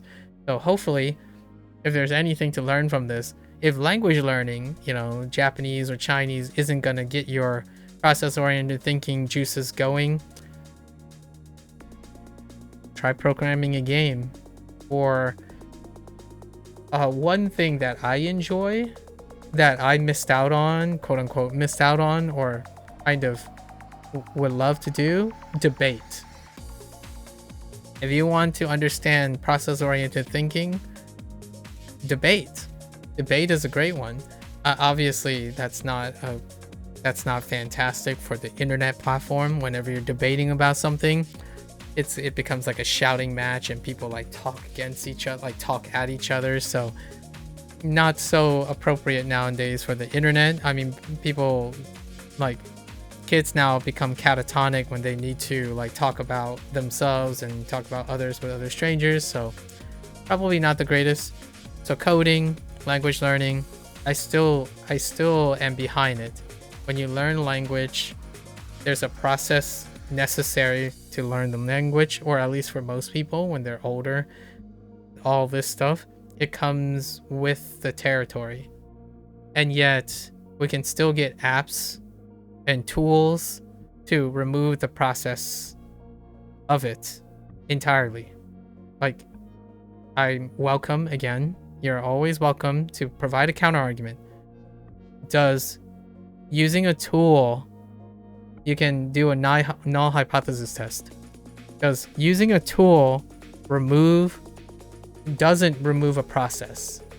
So like when you use your tracker and your Anki, can you argue against me and say, because you use a tracker, you are doing the process yourself? Because that's not how it works logically. Whenever something else does something for you, it removes the process of doing that, right? And it's not like you have to. I'm not going to sit here and count all the seconds of the day, right? Counting all seconds of the day, I'm going to have to find a more efficient way to do that. So I go grab a clock. But if I know how a clock works, then I can design the even more intelligent clock, which also removes the process of counting the thing. But that's the goal, right? If you're concerned about the way you're learning something, ask yourself, what are the processes that you are doing each day, and how are you actively engaging in those processes? And do those processes relate to the goal that you're trying to do? When someone asks me, it's a waste of time to learn mnemonics, is your goal related to learning mnemonics? If it's not, then yes, I agree with you. It's a waste of time to learn mnemonics. If you hate Duolingo, and Duolingo is not necessary or sufficient or involved in your path to learning a new language, then yes, it's a waste of time. So I'm not vilifying anyone here. The idea is encourage yourself to think about that, right? Like, if you hate Duolingo, understand why you hate Duolingo. Because if you don't understand how you hate Duolingo and why it doesn't work, how are you going to use that information to not have that happen again? Right? So even things that don't work are very informative. In fact, a lot of times I welcome people to challenge me on my steps and my processes in order for me to learn more and understand it. That is what feedback is. Feedback is not the same as, oh, do you like this? Do you think it's entertaining? Oh, I just don't think it's my cup of tea. That's not feedback, in my opinion. It's criticism. Maybe. I mean, like, okay, sure. Feedback is the same as criticism if you reduce it to it's someone's opinion reducing to you. When I think about feedback, I think about it more of a positive way because they're trying to feed back to you. They're trying to give you something that's often considered constructive criticism. Saying you like things and things are garbage and you can't explain, that's not feedback, in my opinion. That's criticism. Actually, a lot of times that's just projection of one's own emotional insecurities. Like, when you hate something that someone does, it doesn't create constructive feedback for them to use. In fact, it's so void of empathy that the other person is most likely going to ignore you or have trouble understanding you in the first place, right? And that's probably where I'll end it. So for this end of the sequence, that's a wrap up for the 400 days tentative take of HanziHero. If you're gonna watch this later, 谢谢. As always, feel free to pick up HanziHero for yourself, give it a go. I hope there's gonna be an update in the future. There's some like talks from the developers that there might be updates in the future. I really hope it's before the end of my this principal design. And as always, if you're picking up and following along, you are more than welcome to come on by and share your active empirical observations about your learning strategies and ups and downs and what you're doing to kind of optimize your learning strategy. Different from just efficiency, optimizing it. So like getting yourself to learn more and learn towards the things that you want to learn that are connected to your goals. Because each step, losing those steps could lose you sight of the goal, right? So until next time, 大家下次见, right? 感谢观看. Thank you for watching. I'll catch you guys on the next one. Bye bye.